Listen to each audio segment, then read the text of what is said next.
Hello, everybody. Welcome back to Tower Casuals, the Destiny podcast. I am one of your hosts, Corey Derrigan. Alongside me, as always, is the Tormentor slaying, the Strand grappling, the Death Star, the Witness's newest disciple, Josh Finney. Oof. Yeah, we got to see about that Tormentor Slayer. Yeah. We'll have an update for that for you next week. Also, you forgot your bucket helmet. Oh my! Yeah, I stole it from a Cabal janitor. Man, Corey, we are at the time of this posting, we'll be 4 days away. Oh, I know. I'm so excited. 4 days away. Reminder. I'm so excited. So to Nerd Generalist and Andre's liking, Josh, I have actually started messing around with a Warlock. God, because their Strand stuff looks cool. But we all know I'm just going to go back to the Titan and complain about my fist swords. That, my children are really into Big Hero 6 right now, and it kind of reminds me of Wasabi from Big Hero 6 with those little, arm swords. So that's fair. Fair. Anyways, that's all. Hi, Josh. Hi, Corey. We have a packed show. We have a lot of questions. We have a lot to talk about. We have a trailer to discuss. We have a Vanguard ops post from yesterday. We have a very meaty TWAB, mainly because it's all about the artifact mods. Not going to dwell on that or the trailer a whole lot because we're going to have the game in 5 days. Yeah. 4 or 5 days. So we're going to go over the mods real quickly when we get to it. What I really want to talk about tonight is just kind of an overview of the seasons in general this year. We like to do that at the end of the year, and this is our last chance to do it. We will not get another chance until after the raid, and I don't want to be backtracking into content that's no longer available at that point. So let's just go ahead and jump right on into it, Corey. That trailer. I know. The trailer was wild. It was the only thing besides Baldur's Gate 3 worth watching the state of play for. Oh, I know you like Baldur's Gate. I couldn't care less about Baldur's Gate either. I will be unavailable, and it is unfortunate that Baldur's Gate 3 is basically coming out the exact same day that Wrath of the Machine will be dropping if we go by previous seasons. So I may not be playing Destiny in September. It's coming out August 31st. I may be unavailable the entire month. That's fine. We'll figure it out. Josh is going to be on hiatus doing Baldur's Gate, and we'll just bring Nerd on to talk about Destiny. Nerd might be joining me, honestly. Oh, God. Okay. Man. Dude, listen, Baldur's Gate is going to consume so much of my time. But you have to dig deep in the Tower Casuals clan or Discord or something. There's two specific shots I want to talk about in this trailer real fast, because I don't want to dwell too much on it. Most of it is pretty clearly from the opening cinematics. Yeah. From the opening mission. Yeah. Which they're keeping a lot of the stuff on Neptune shrouded in secrecy, and that makes me really excited. But the two shots I want to discuss are we see a shot of the Witness walking through space, basically, like floating through space, and they're like, who the hell is that? And Mara's the one who said it. Looks like they're all in the helm, by the way. It looks like Zavala, Ikora. Oh, they're in the helm, definitely looking out the front window by the table, right? And hey, it's fine. It's finally ready to go. And Mara's the one who points out that it's the Witness. Yeah. And we see an image of, it looks like pyramid ships in a circle around the Traveler. It's the shot that it closes on, and the silhouette of the Witness standing in front of it. It looks exactly like Sagira's shell, which made me scream. I was like, how dare you? How dare you do this to me, Bungie? I was not prepared for this. Yeah, I didn't see it at first, and then I think Paul Tassi tweeted it out. I was screaming. Our friend, poor Austin Campbell, had to hear me screaming about this, and I don't think he has an idea of who Sagira is. No. But I was so excited. Between this and Baldur's Gate, it was the absolute worst time to be in a conference call with me. But we were on a Discord call, and I was just screaming about these things nonstop. I muted the state of play once they said the word Suicide Squad, just to rant for 15 minutes about these two trailers. So that's great. There's a shot of, it looks like I can't deduce if it's the Traveler or if it's the pyramids that are shooting a beam of light that looks like a fucking Death Star. No, it's the Traveler. So the Traveler basically turns into the Confirmed. Death Star, and if you freeze frame it and you see the beam hitting the pyramid ship, you can see some flowers and like vegetation forming on the side of the pyramid very quickly. That is very reminiscent of the Black Garden. So it goes Mm-hmm. back to the Winnower and the Gardener fable from the lore. Very important. Go back and read some of those Undying lore books, by the way. So that's kind of wild to see. It's a literal blink and you miss it. There's some more blink and you miss it of like planets of the Sol system flying by. Mm-hmm. And then the other shot that really caught my eye is it's towards the beginning. During the space battle, Amanda Holliday looks like she may be getting blown up. Yeah, a little worried about our pal. Which brings us to our first question tonight. Oh boy, first question. I'm putting these in Goody. here tonight because we simply have too many to get through. And of course, our first question has to come from the one, the only, our beloved Discord overlord and community manager, nerd generalist. Do we lose a supporting character in Lightfall? And if so, who? Amanda Holliday, your time is up. And I have evidence for why your time is up. Yeah, I mean, this trailer clearly shows that she's like... She's going to be in some down. distress. She's going to go through some shit. Yeah, it's not going to be good for AH here, for a day or two. It looks like she's donezo's here. We also have been getting told by Bungie for like a month and a half, hey, go claim all your shit that's sitting at Amanda, by the way. Go claim everything. If you don't claim it, it's gone. Don't let it disappear. Go get it. Yeah, like your Twitch drops and stuff, better go. All your Twitch drops. So it's like, if she's not it, who becomes the new... Is Hawthorne just going to be the Twitch drop vendor if she dies? I mean, Hawthorne's not doing anything else. So... I mean, the Cryptarch also. I mean, the Cryptarch literally has everything now. So... They're just going to give it to Tess again. Oh, God. They're going to pull a year one on us. I mean, maybe if they want to get people to go to Eververse to buy stuff, I mean, you might as well go to Tess. It's one less stop, I mean, it makes a business sense, I guess. Not that, we want that, but it could happen. So I have to ask this question. I'm looking at this while we're talking about this because I don't know if my hunch is correct in this, that she dies. Maybe she just gets shot down or whatever. Maybe she's just not in the tower anymore. But I saw people talking about in the Discord today saying that, well, Amanda's part of the Season of Defiance cast. How big is this fucking cast? Because we already know that Mara's in it from the promo artwork, right? She's literally in the key art. We've been told by people who have played the season, specifically over at Fanbyte, that it features Mithrax, Devrim, and Petra. Right. And now the people were saying Crow and Amanda are in it. So how many more people are going to be in this? I mean, this is the last hurrah, though, right? I mean, well, so it's in. So the evidence comes from the Vidoc, apparently, that you can see a shot of Crow with Amanda Holliday. So unless they pull a fast one on us and it's like leading into that opening cinematic, like, I don't know. Yeah, I'm very curious to see what they do, because her voice actress is the same one who does Keitel, I believe, Courtney Taylor. Yeah.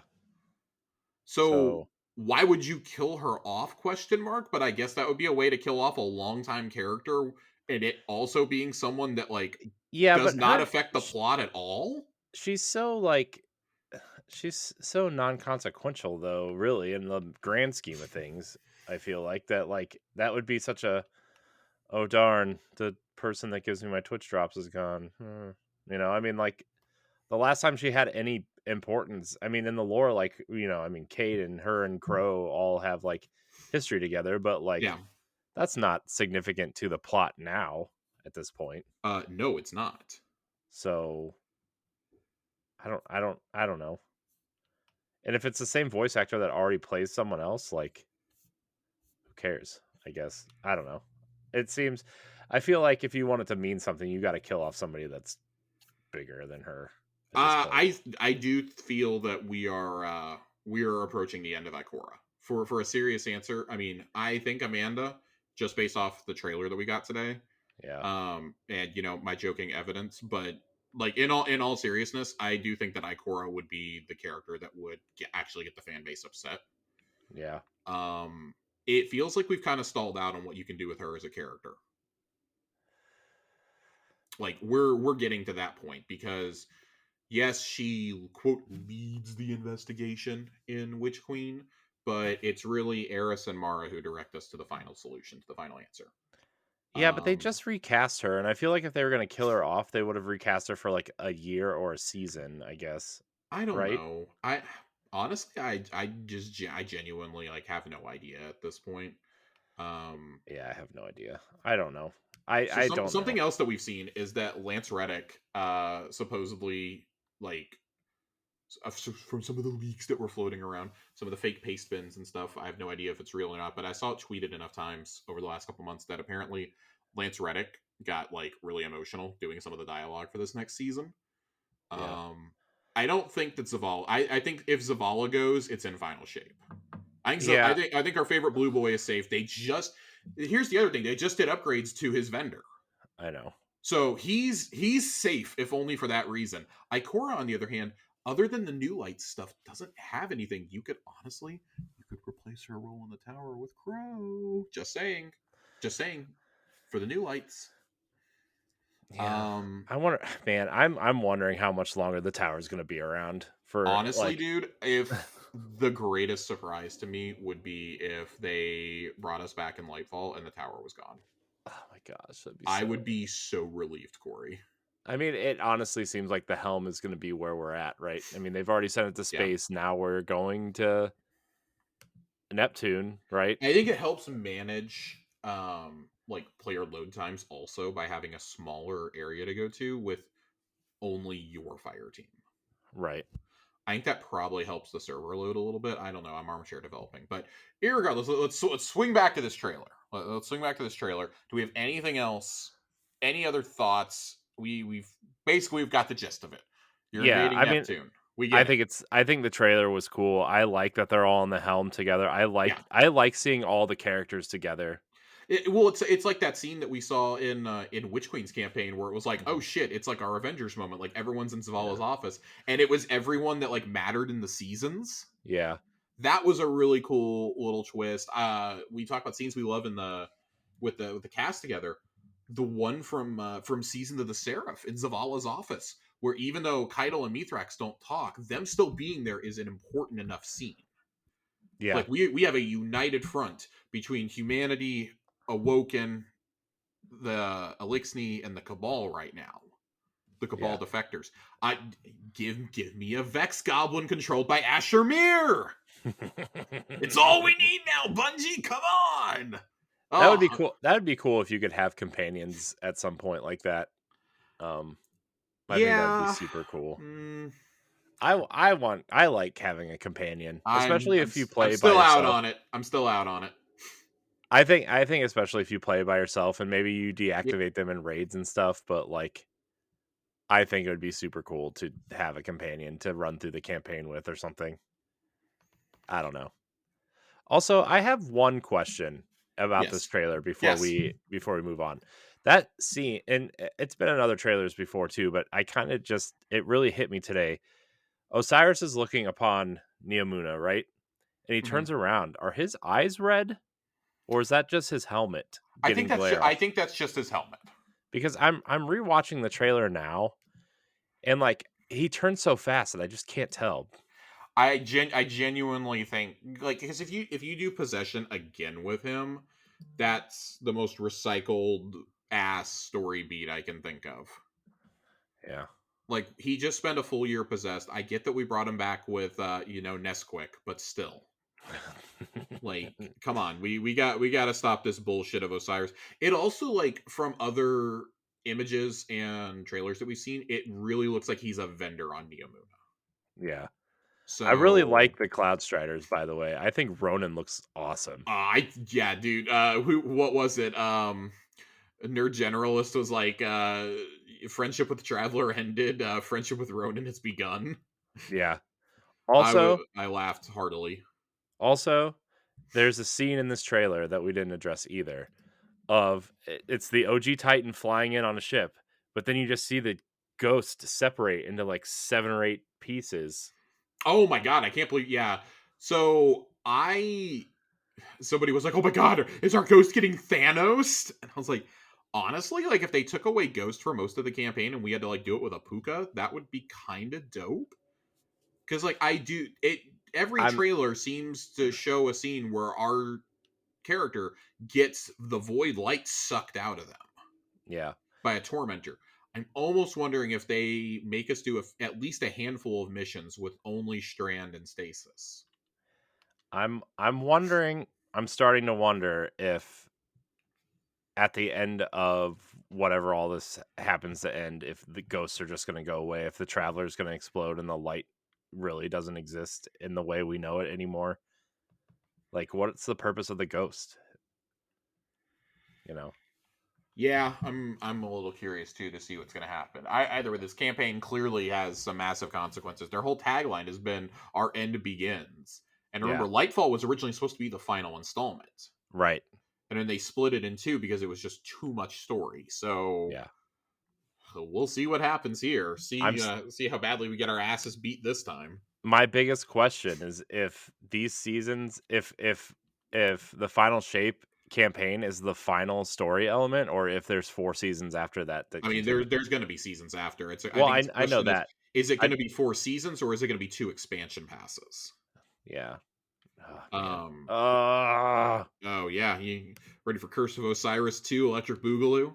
Mm, no. But Corey, we have a lot of other things we have to talk I about know. tonight. This We trailer was have cool though. we got a Vanguard Ops Yeah. post yesterday. Well, really, it's not just about Vanguard Ops. It's about some updates to some rewards and bringing the challenge back to Destiny is what it's called. Mhm. Um, I'm not going to read a lot of this. There is a lot here. We're going to talk about some basic changes here. Some more intricate stuff. Y'all can come and read them if you want to read bullet points, just for the sake of time. But currently in the game, we use an acute burn in Nightfalls and other high difficulty activities. This is a specific element buff, debuff that adds plus 25% damage from your Guardian and plus 50% damage to your Guardian. Trust me, I am intimately aware because of all the Vex lasers that have killed me in Warden of Nothing this week. Vex lasers, everybody. Vex lasers, those count as solar, apparently. That's a lot of fun. In Season 20, Acute Burn is being replaced with Surge, Threat, and Overcharge. Surge is 2 different elements, either of which gives you plus 25% damage, and if you are using a Surging subclass, plus 25% kinetic. That's going to be really fun. That's more incentive to line up your subclasses. Threat, plus 25% damage to your Guardian from a specific element. That's 25 less than now. Thank you. And Overcharge, 1 or 2 weapon types per activity, as well as any selectable anti-champion and other perks also make those weapons overcharged. An overcharged weapon can ignore the Surge element and still get the plus 25% damage bonus. So prior to Season 20, if you wanted that plus 25% bonus, your only option was to match the damage type defined by the strike. And given that match game was present in Legend and above, we were often requiring element flexibility to deal with shields. In Season 20, you can match one of 2 damage types or pick from a wide variety of specific weapons based on artifact perks. Additionally, if your subclass is surging, any kinetic weapons automatically get the 25% bonus no matter what type it is. And without match game, you are free to be much more flexible with the elements of your weapons, even running monocolor builds to maximize damage bonuses. Thank you, God. Match game is legitimately the worst. It was so telling that the entire community was making memes about it. Right. When it was the end. I think my favorite one was the Grant Gustin meme where he's posing over Oliver Queen's grave. Yeah. Those memes And are always it was funny. showing like match game on it. Yeah. That's great. It's great. Strikes have scoring again. Yeah. Yay! Strikes, the high scores strike back. So first off, we have strike refreshes, right? Arms Dealer and Lake of Shadows are getting totally revamped with new enemies, new encounters, new mechanics, and new objectives. Expect them to be much tougher than before and less Sparrow friendly. I don't know how I feel about that, but Arms Dealer in particular, I don't know how I feel about that. We are working on other strikes such as Exodus Crash and Inverted Spire, and their presence has been dramatically reduced, and it will not be part of the Nightfall rotation brought to parity. The Vanguard Ops playlist, you already know about Battlegrounds coming over. Here's a big change, though. The playlist is now power disabled, like Gambit and Crucible. This means you won't have a damage advantage over enemies or them upon you, no matter your power level. I like it. I like it. That is, I think, much more encouraging for people who have stepped out of the game or who are like intimidated by power levels to just come in. Mm-hmm. This is clearly setting the scene for the game to be unpower level capped by Final Shape. Yeah, this was kind of the final piece of this and Trials. I feel were kind of the final pieces of that puzzle, and them making Grandmasters more accessible as long as you're at the soft cap. Yeah. There will be. Oh, go ahead. Sorry, I didn't. Oh, I was gonna say, I think power levels are starting to get ridiculous, especially with like masterworking and the artifacts and just different mods. Now it's just like, I would agree. It feels a little silly, especially with all the changes that are coming, for us to still be using such an antiquated system. Yeah, it feels like the player level, and before they took that out, right, where it's just like this this gatekeeping kind of obsolete way. Yeah, I remember trying to get to level 30 in vanilla. Just don't. Daily rotators and weekly singes have been removed and replaced with one weekly singe, one random daily threat, one daily random modifier from our best of collection, including subtle foes, lightning crystals, and more. So we'll see how that goes. Vanguard Ops scoring. We are adding scoring to Vanguard Ops playlist. You'll earn points for killing enemies and other events, precision kills, picking up orbs, reviving teammates, etc., with a multiplier based on the specific strike. The higher your score, the larger your rank multiplier will be. The multiplier, one-time multiplier on Vanguard rank earn for getting below 30,000 points. Multiplier increases every 5,000 points after the initial 30,000. The largest available is 7 times. This applies to all Vanguard modes, including Nightfalls. Vanguard challenges are being adjusted to reflect these changes. Ooh. Complete Vanguard activities with a surging subclass for the weekly challenge. We have seasonal surges for Nightfalls or Vanguard Ops weekly surge. Complete 5 activities. You get increased progress for harder difficulties. A single Grandmaster Nightfall will complete this challenge. I think that's fair. That's fair. They want you to spend a little bit more time in these these essential ones.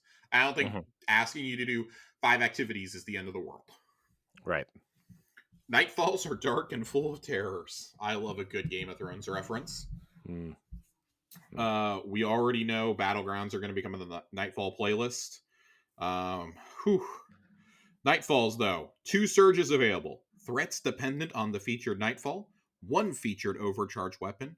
Combatants are harder to stagger and have more health. The power levels for Season 20 for Hero will be 1770, Legend 1830, Master and Grandmaster 1840. Ooh.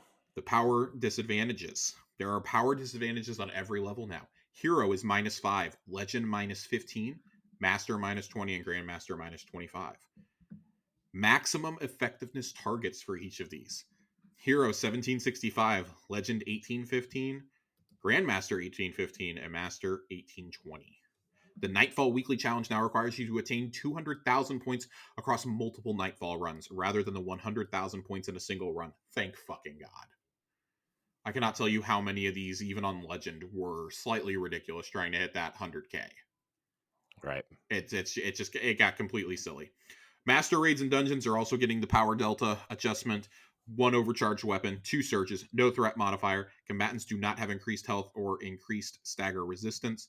They want to bring these in line with other Master experiences without the need to build craft towards surges or overcharges.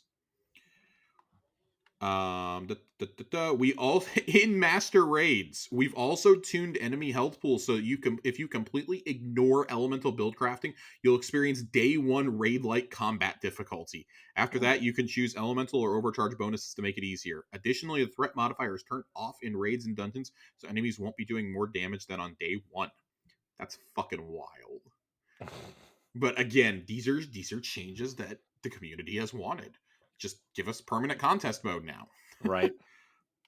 Here's my favorite. No activity left behind. Can you guess which activity got left behind here, Corey? Gambit. Fucking Gambit. I don't know why we expected it in a Vanguard post, but here we are. Well, it's sort of. He hangs out in the tower. Lost sectors are definitely getting an overhaul. Combatants will be harder to stagger and have more health in Lost Sectors now. for the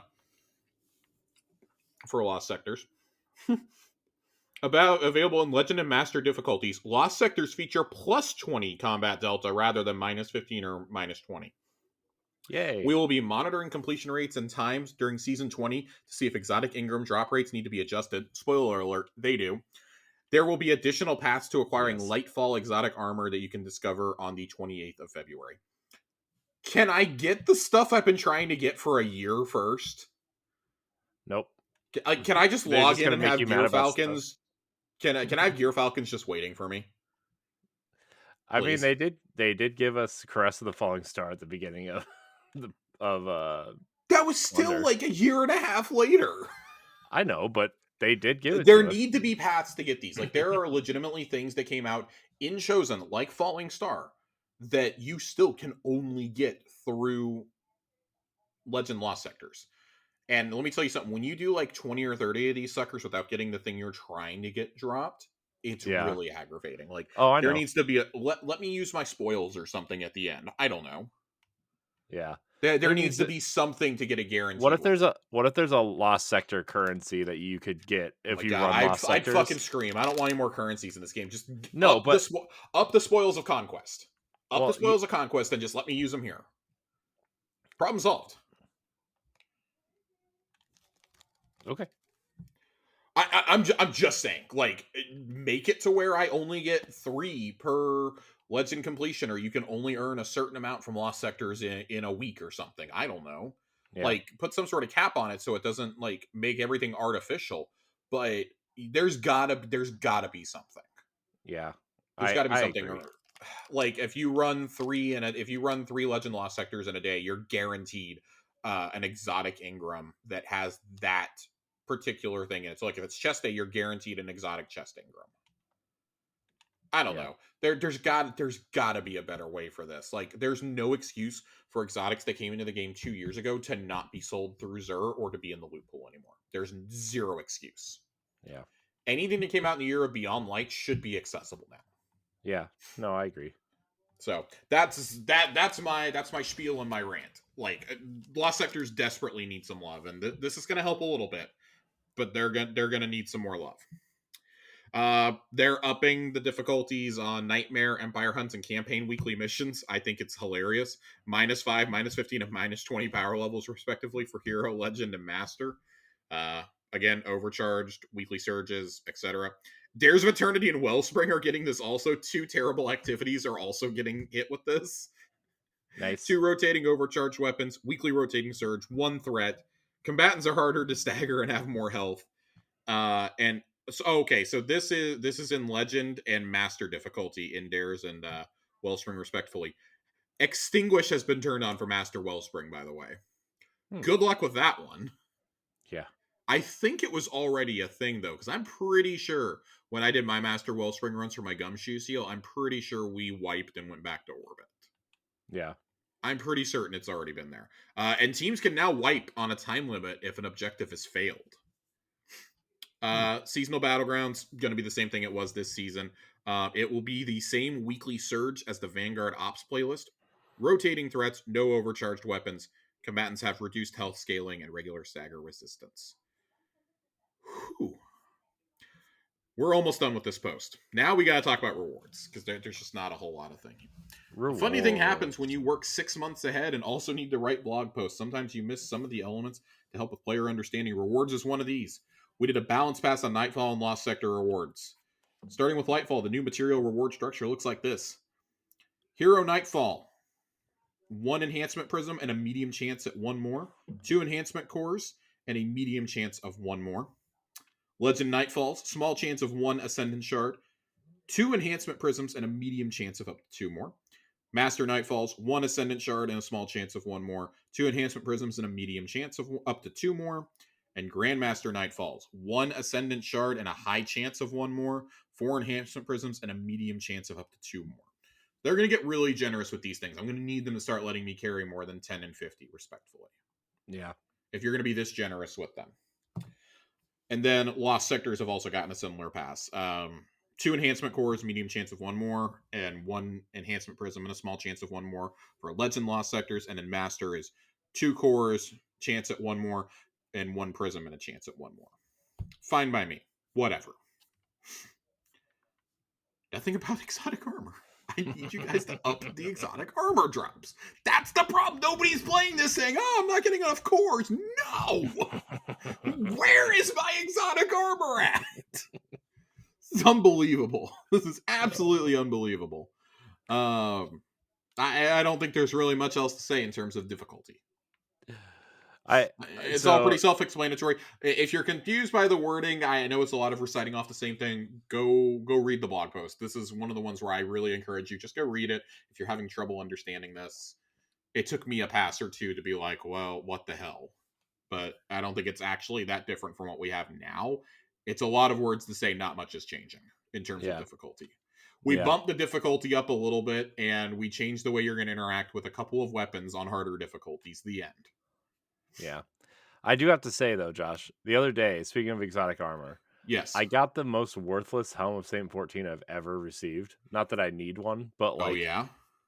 So, it was a natural roll 69 Helm of Saint 14. I mean, I would keep that just for, meme purposes. I kept it, but it had 30 in mobility.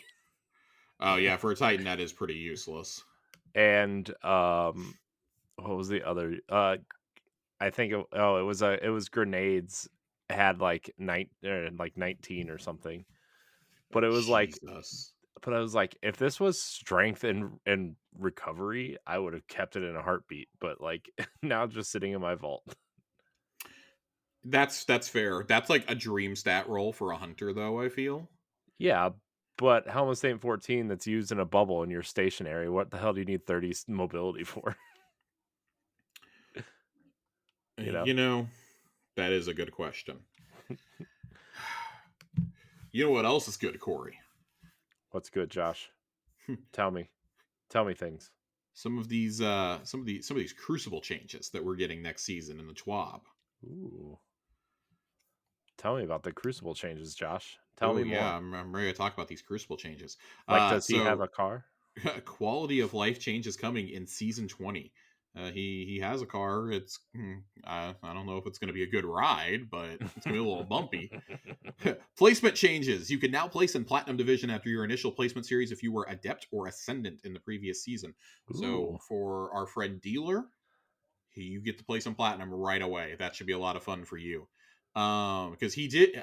Kudos to Dealer, by the way, for hitting Ascendant in comp. I want to give a shout out to him. You, my friend, are an absolute animal. Yeah. You're an absolute animal. Yeah. Shout out also to our friend Ray Apollo being in our voice chat last night, and Dealer immediately introducing himself, going, "Hey Ray, do you want to go flawless in trials?" And poor Ray, I think that may have almost scared him off from playing. Anymore. Mode and map weighing. We understand not everyone loves Rift and Showdown. We believe these two modes stress Crucible players in different and important ways. And a variety of kill and objective modes make for a healthier ladder. Thank you. However, we are lowering how common Rift and Showdown come up in play. While RNG can give any sequence of maps and modes, we expect Survival to show up 2/3 of the time, and Rift and Showdown to split the other third. We've also adjusted the individual map weightings for Showdown to eliminate maps the mode does not play well on. We have increased the weight of Jav 4, Endless Veil, and Altar of Flame in competitive, and removed Disjunction and Cathedral of Dusk from the rotation entirely. Yay. Yes! Yes! Oh, that's my exciting. God! It's a safe place for all of us who hate those two maps. Oh, man. Here is a chunk, though, that I think you're either going to love it or hate it. I'm in the valley of I like this change because I don't typically change my exotic armor mid-match. Yeah. But exotic armor pieces can be just as critical to your PvP build as your weapons or subclass aspects and fragments. A popular move has always been to have a powerful neutral game exotic on during PvP while your super is building, then swap to a super enhancing exotic once your super is full, then swapping back to the neutral exotic. This tends to favor players who have higher end PCs and can get in and out of menus faster, and we generally don't want to encourage a bunch of menu gameplay during action. We also find it an uninteresting way to gain an advantage in PvP. With the prevalence of build swapping that can happen with loadouts, we thought we would squash this issue in high-end PvP. In Season 20, we are introducing the Not Swap modifier to Trials and Competitive. In activities with Not Swap, if you change your exotic armor during the match, all of your ability energy is removed, just like if you swapped your subclass. I cannot wait for the first time this happens to someone and they make an outrage post on Reddit. Being like, Bungie, what the fuck? Fix your game. I cannot wait for that to happen because they could not read a blog. I cannot wait. I really do. Like, genuinely though, I do hope that the first time you log in to go play Trials, like you select Trials or you select Comp, I hope that there is a pop-up the very first time you do it that tells you about this modifier. Yeah. We'll be monitoring gameplay and community discussion around the issue. We are not currently planning on adding it to Gambit or other Crucible playlists. Good. I don't think it needs to be. I think in those two high-end modes, it needs to be there. I'm totally okay with that. Please do not put this in Iron Banner. Yeah. Please don't put it in Iron Banner. I can see like that you might want to because that's supposed to be a pinnacle experience for everyone. Yeah. But I think it's a little silly to do it there. Gambit, I could see the argument for adding it. Because I do think that it's probably an issue there as well, but yeah, who knows? Who knows? Yeah. We're also not planning on adding it to any PvE modes. Anywhere it might provide a meaningful advantage already has equipment locked. Also good. I don't think you can't do it during a raid. There's no way. No. There's no way. And like they say, Legend and above Nightfalls already have that with equipment locked. Master and Legend Lost sectors already have equipment locked. Legend Battlegrounds have equipment locked. Yeah, there's plenty. More details to come in a Crucible blog next season. Until then, go make Shack Sprout and get ready to build and save your perfect PvP loadout next week. Can I just say, as an addendum to all this Crucible stuff, initially they said a Crucible blog post coming soon, and people were freaking out going, oh, thank God, we're getting a Crucible post in like the next couple of weeks. Bungie's comms teams had to immediately come out and say, yeah, no, that was a mistake. You're not getting it till next season. Mm-hmm. To go effectively radio silent on PvP until May is just at least May, more likely June. Yeah, well, is highly because you have to think, does next season mean this coming season or does it mean the season after? I'm taking it to mean the season after since we're 5 days away from a new season. Yeah, I would say next season. That's highly disappointing. Maybe they'll surprise us. Maybe it'll come. I would like to be surprised, but it's pretty. I mean, that's the only other thing you could really be working on right now is PvP, right? We have some quality of life stuff to talk about on the PlayStation blog. I completely forgot about that as well that we're going to get to, but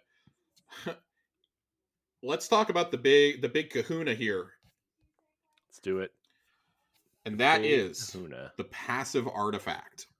Of course, as a reminder, you get 12 artifact unlocks now. They are all passive, meaning you do not have to slot them anymore, which is just massively, massively helpful. To accommodate these changes, Artifice Armor now has a unique mod slot that grants 3 additional points to a character stat of your choice. This is retroactive to all Artifice Armor. So if you got it all the way back in Grasp of Avarice like I did, congratulations, your Artifice Armor will work going forward. Yay.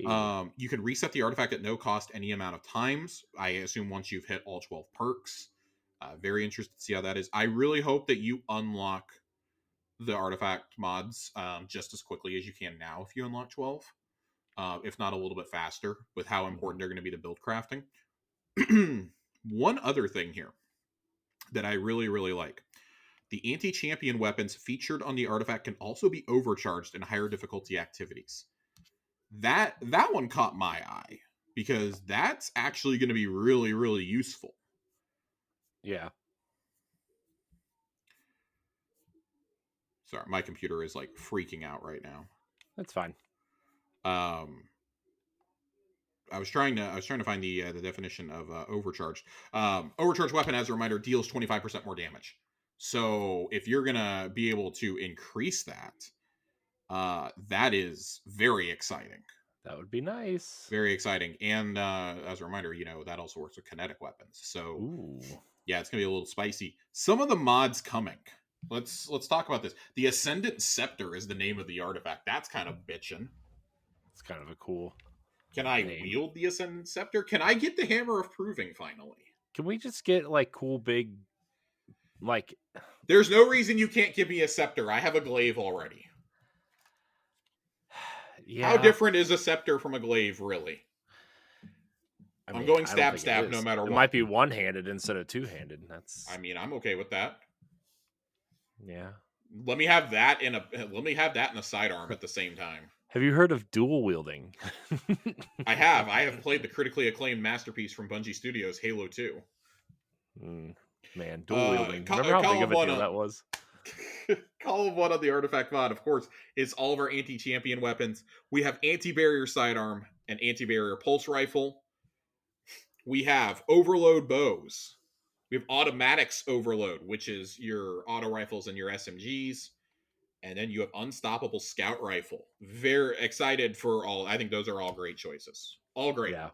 Yeah. Great across the board. Overload, auto rifle, and SMG a second season in a row kind of gives me like a bit of hesitation because it can be a little finicky. But you know, we'll see how it goes.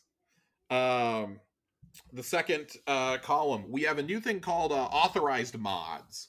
So we have solar, strand, void, and grenades here. And the definition for these are the armor energy costs of all armor mods affecting solar weapons, strand weapons, void weapons, or grenades, respectfully, for those four, are significantly discounted. So that's going to play into build crafting big time. Big time. Yeah. Yeah. And then multi-siphon mods grants access to armor mods in your helmet that combine the effects of the strand siphon mod with the solar siphon and void siphon mods. Ooh. So that could be a little juicy. That sounds spicy. Yeah, interested to see how that goes. Column 3. Shatter orbs. The first time you break a combatant shield, you create an orb of power if you break the shield with the matching damage type. That's going to be huge for Grandmasters in that day one raid. This will be a key part of my build. I'm absolutely never taking this off until they take it away at the end of the season, of course. Yeah. Sounds. Defiant Armory greatly improves the benefits provided by Noble Deeds, Nanotech Tracer Rockets, Tech's Balanced Stock, and Ambush Origin traits. Untangler. Destroying a tangle with a strand weapon suspends targets damaged by the explosion. Solar Surge. Collecting a fire spike gives you armor charge. And Volatile Flow. Picking up an orb of power grants your void weapons volatile rounds. Hello, my old friend. Ooh. It has been too long. I'm very excited. Oh man, I was going through my vault the other day. I found a scout rifle with volatile rounds. I was like, oh, neat. I forgot I had this. Oh man, I remember when I was saving everything that had adaptive munitions on it. Column 4. This is where they get these are usually where they get a little juicy, right? Bricks from Beyond. Defeating a powerful combatant with a void weapon has a chance to generate heavy ammo for you and your teammates. Flare Up. Firebolt grenades apply more scorch stacks. Damaging a combatant with a firebolt grenade spawns a fire spike near them. Origin Hones. Weapons with the Noble Deeds, Nano Tracing Rockets. Text Balance Stock and Ambush Origin traits are always overcharged when that modifier is active. Allied Unraveling. Rapid final blows with the strand weapon grant your weapon unraveling rounds with a longer duration near allies. And Counterweave. When you or a member of your fire team stuns or defeats a champion, you gain energy for your least charged strand ability. I think they really want us to use strand, Corey. Yeah, I think they I don't know. I think they might. And then of course the final column. We have Stranded Reach. Destroying a tangle with a strand weapon creates a larger and more damaging explosion. I'm very curious to see how this goes. I wanna play around with this because this does not require the subclass to be on. Right. Rain of Firebolts. When you have firebolt grenades equipped, gain a second grenade charge. They're really pushing firebolt grenades. Void weapons channeling. You gain a temporary bonus to void weapon damage after you defeat a target with a void weapon while at least one of your void abilities is fully charged. This damage bonus increases based on the number of fully charged void abilities that you have.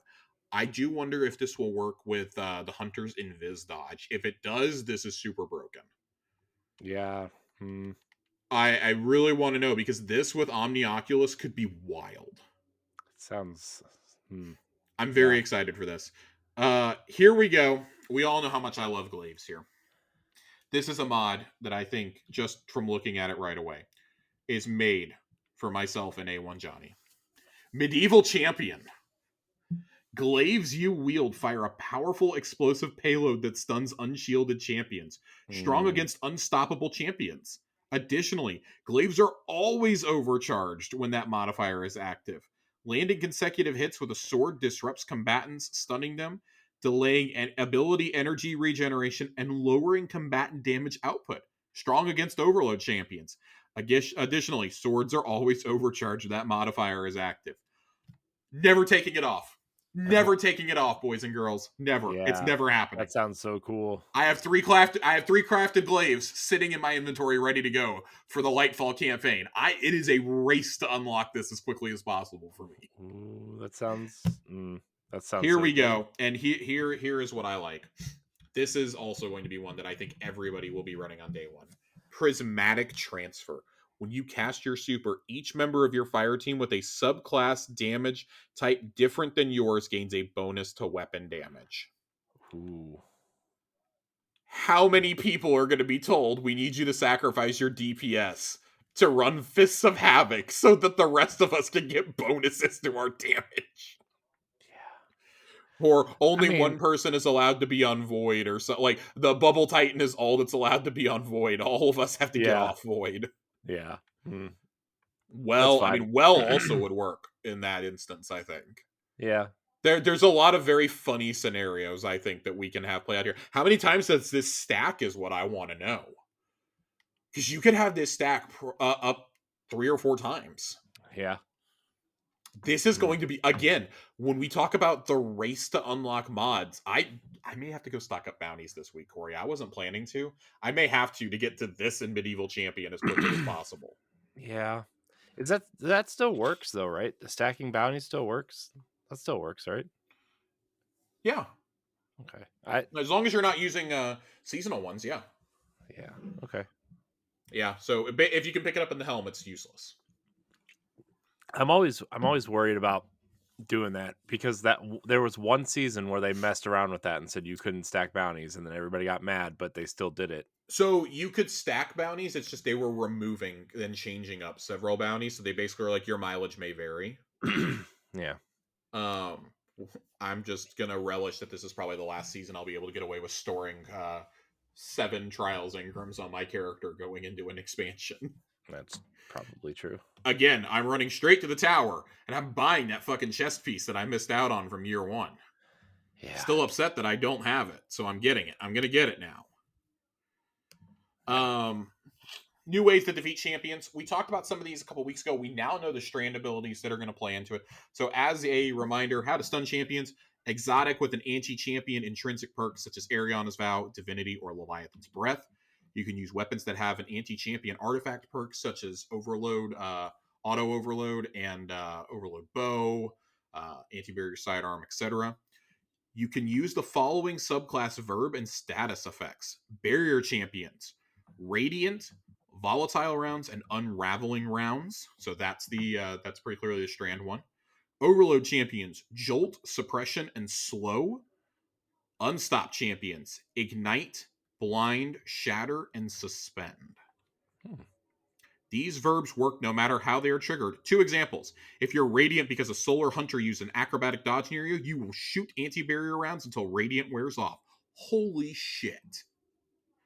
If you use a weapon with the Chill Clip perk, the slow effect upon direct hits will stun Overload champions, and the Shatter upon a second hit will stun Unstoppables. While Radiant, though, the same weapon would pierce a barrier champion, but not stun Overloads. They're really only going to let you use two of the 3. Right. Exotics with an anti-champion status effect will not get the pierce effect when applying Radiant. One effect, Aegir Scepter, will slow and stun an Overload champion, but not pierce a barrier one even if the player is Radiant. There is an exception for weapons able to scorch since ignitions require buildup in order to stun. I think that's probably the most fair way because a couple of us were kind of wondering how Aegir's was going to be handled, Yeah. knowing that it was going to get some of these effects. And God bless him. One of Johnny and I's friends, Phil, was very excited for it. We might want to rein in that excitement just a tiny bit. Just a tiny bit. Not a whole lot, just a little bit. Yeah. No, I think that's totally fair. Totally fair. Totally fair. Yeah. Become Legend. Whether you're Ooh. solo or in a full fire team, there's no wrong way to play the Lightfall campaign. We know you all loved Legendary difficulty that debuted with Witch Queen, so we want to talk a bit how it will work in Lightfall. With the goal of balancing challenge and survivability across all fire team sizes of 1, 2, and 3, Legendary difficulty scales based on the size of your fire team. Incoming damage, damage required to stagger an enemy, enemy health, and amount of revives are a few of the things that scale on Legendary for each additional member of your fire team. In the Lightfall campaign, we reduced the health scaler on combatants to better balance solo and fire team play when compared to last year's Legendary campaign. Enemies will still have more overall health than larger fire teams, and the Cabal in general have higher base health than other combatant types, but this will help bring solo and fire team difficulty closer together.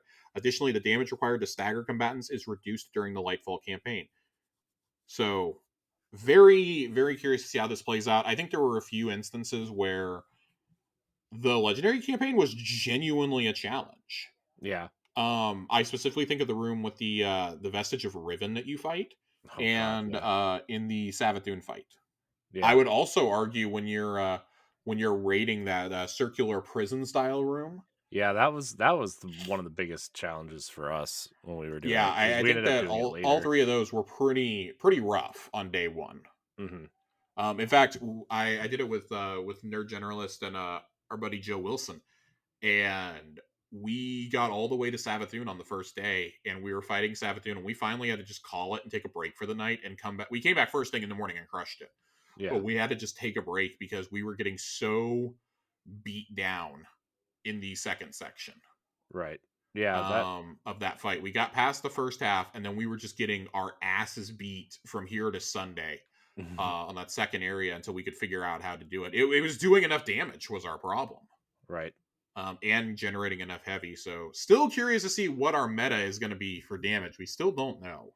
Yeah. Little scared. I will be playing it on regular on day one. I will be doing legendary. Yeah. There is no reality in which I don't do this legendary on my first run. I would like to do it on regular for the story, but I also am very well aware that I need as much of a jump on Keep being raid ready being that raid first week. ready as possible. Yeah. Them giving you the full set of stuff to make you raid ready right off the bat was a huge help. It Yeah. let me enjoy Witch Queen a little bit more last year, and it let me enjoy the seasonal stuff too, instead of putting it off until after the raid. So I Right. really enjoyed that. Looking forward to doing the same thing here this year. But yeah, this week, I mean, if you're listening to this and you somehow don't have Witch Queen is up for free right now for a couple of days for a free weekend on Xbox and PlayStation. It will actually cut off of Xbox 9 hours earlier than everywhere else. I presume that's because when Xbox does their daily store updates and reset is at midnight Pacific time, Yeah. whereas PlayStation, Steam, the Microsoft Store, and the Epic Games Store, it'll be February 27th at 9 a.m. Pacific Standard Time, which is when the servers all go down. But yeah, you also have a couple of days to still claim Beyond Light from PlayStation Plus. So I actually need to remember to log in and do that, just in case for whatever reason I lose access to my Xbox in the future. Also, it's worth noting that beginning the day of Lightfall, they are selling the Destiny 2 Legacy Edition, which has all three campaigns from Witch Queen, Beyond Light, and Shadowkeep. Yes, I was going to get to that. Oh, sorry. But thank you. No, this was a good time to bring it up. Yes. And the Forsaken pack will be sold separately. I just thought there's a lot of people out there that are thinking about jumping into Destiny, right, for the first time. And we have a lot of new listeners, so I figured it would be worth bringing up. So there you go. I agree. So it also says here, if you want to check out the amazing legendary campaign, the Vox Obscura exotic mission, a few Wellspring runs, or try the Vow of the Disciple raid, you can. And here's something that's unique. I've never seen this for an expansion that you can try for a few days at a time. Even I think they did some Forsaken weekends and some Shadowkeep weekends in the past.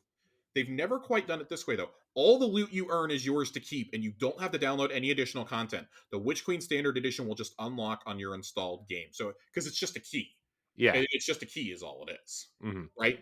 Yeah. Similar situation with Beyond Light, since this expansion is still available for free to PlayStation Plus subscribers. Go fight House Salvation and Aramis while traveling across Europa, just in time before Strand launches with Lightfall. Just remember to redeem Beyond Light before March 6th. You have until March 6th to do this. Mhm. I will actually be doing mine right after we get off this recording because I keep forgetting to get it. We already reminded you about Prime Gaming rewards. Those are all getting yeeted out of here if you don't claim them by Monday. The 24-hour downtime, of course, starts at 9 a.m. Pacific Standard Time. That is noon for our East Coast brethren. Ongoing activities will end. You will be returned to the title screen. Preloading for Lightfall will become available. There is of course, if you're on PlayStation, you already know this. You're going to have to download the game twice. I think specifically on PS4. I don't know about PS5. Gosh, dude, imagine downloading this on PS4 with. Yeah, so listen to so for PS5, you're going to need 102.6 gigs. Gross.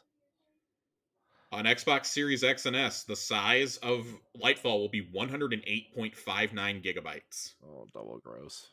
PlayStation 4, the install size 88.21 gigs, but the storage space needed for preload is 184.64 gigs. Oh my gosh.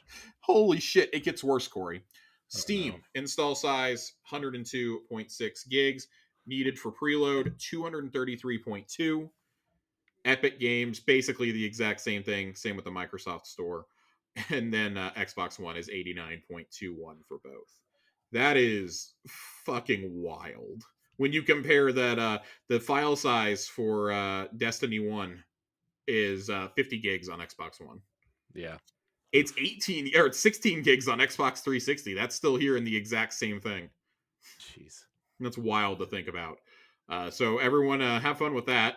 If you need extra storage, now's the time. Yeah. Oh boy. Claim all your rewards, all your triumphs, all your titles. Do not be like me and accidentally forget to take care of your Forerunner seal. I'm gonna have to delete some stuff off of my Series S and my X right now. I don't think I need to because it's not too much bigger than it currently is, so I think I'm safe. But I'm going to tell you, there's an issue down here that we're going to talk about that I really need to be fixed. Oh no. So I'm not going to be happy if I'm still hitting this in Lightfall. Known issues. Some Xbox players are re-downloading the most recent update on every game launch. The one that takes forever and a day to get to like 50% and then it speeds to the end. That we had to download for the final Seraph mission. I'm getting really fucking tired of seeing that installing Destiny 2 screen every time I log in. Yeah. Naturally, I got hit with this right before Lightfall. Yeah, I got hit with it too. And the odd thing is like I actually was going to address this at the top of the show, and I totally forgot. It hasn't done it to me every time. I've logged in 5 times since that mission came out. I've logged in 5 or 6 times. I've gotten hit with it 4 times. Well, the one time I did it, it loaded me back into the final mission. I mean, it was so good, they wanted you to do it again. Apparently, but I already did it. And then it's like, here, do it again. I said, but I don't want to. But I did it anyway. So. Oh, man. And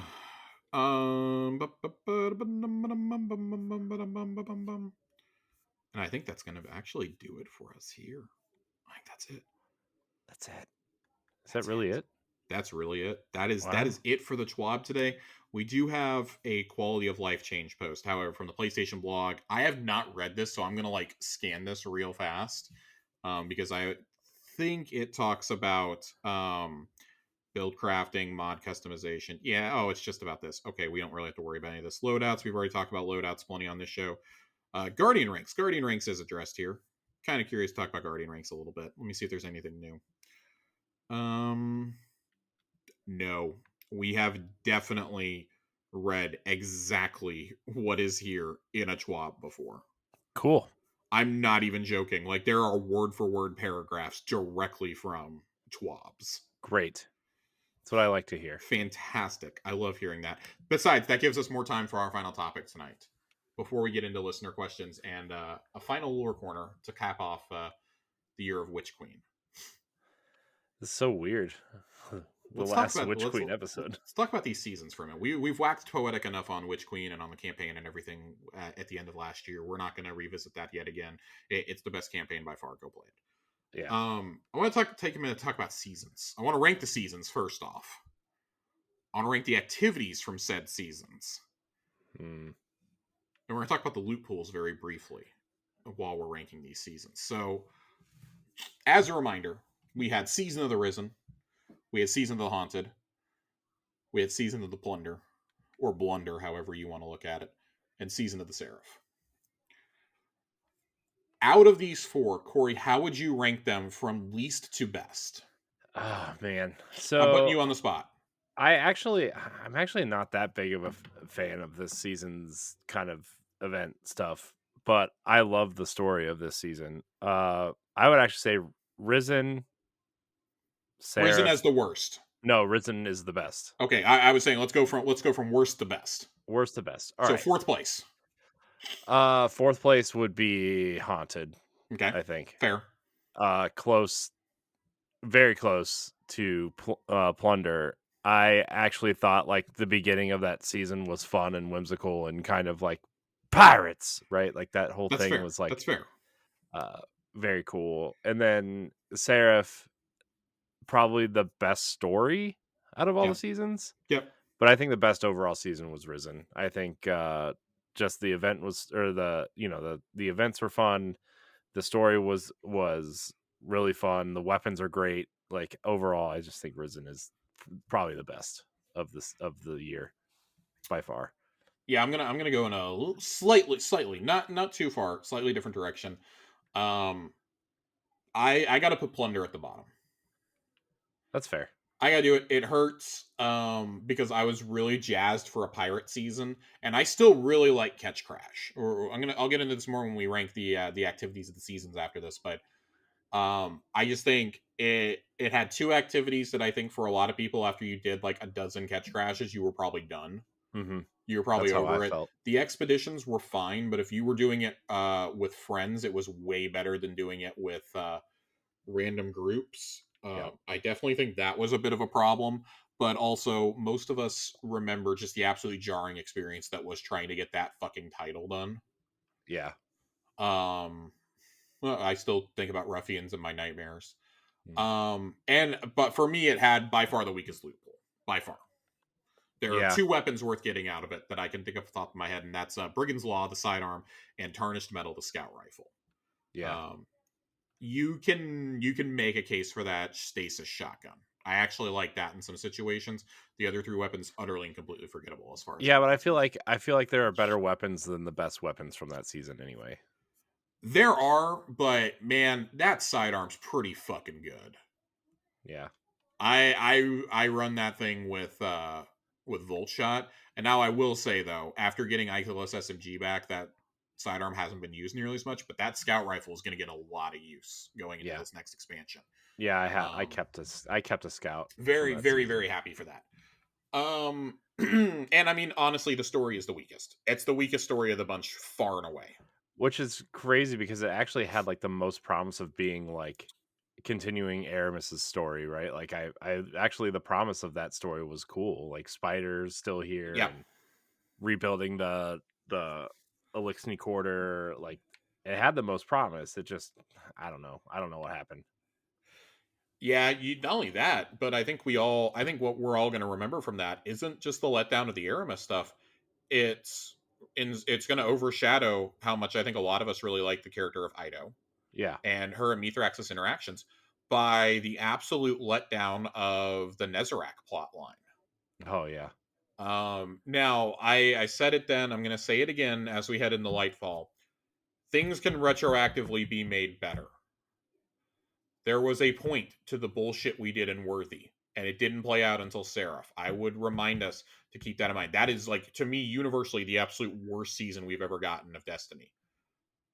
I don't count Curse of Osiris as a season, otherwise it'd be up there too. Worthy is definitely the worst thing that we've gotten in, like, modern Destiny 2 since seasons were introduced. Yeah. Hands down the worst thing. And there was still ultimately a slight purpose to what we did. So I would just remind us all to keep that in mind. Yeah. Specifically the lore that we read about Aramis, or not Aramis, about Mithrax's mother Yeah. discovering the lunar pyramid. I would specifically keep that stuff in mind as we approach Lightfall in the final shape. That lore was cool. That That lore's lore was very awesome. good. That's low key some of the most important lore we got all year right there. Yeah, I wonder if that's going to play out this season somewhere, or not this season, but in a season. I This, hope so. I hope it plays out a little bit in Lightfall, because that would redeem that season instantly for me. It wouldn't move it up in my rankings at all, but it would redeem it at least a little bit, I think, in my eyes. yeah, 3 has to be Haunted. It has to be Haunted. Perhaps the strongest narrative of the year, but is hmm counterbalanced by the most insufferable activity since Seraph Towers.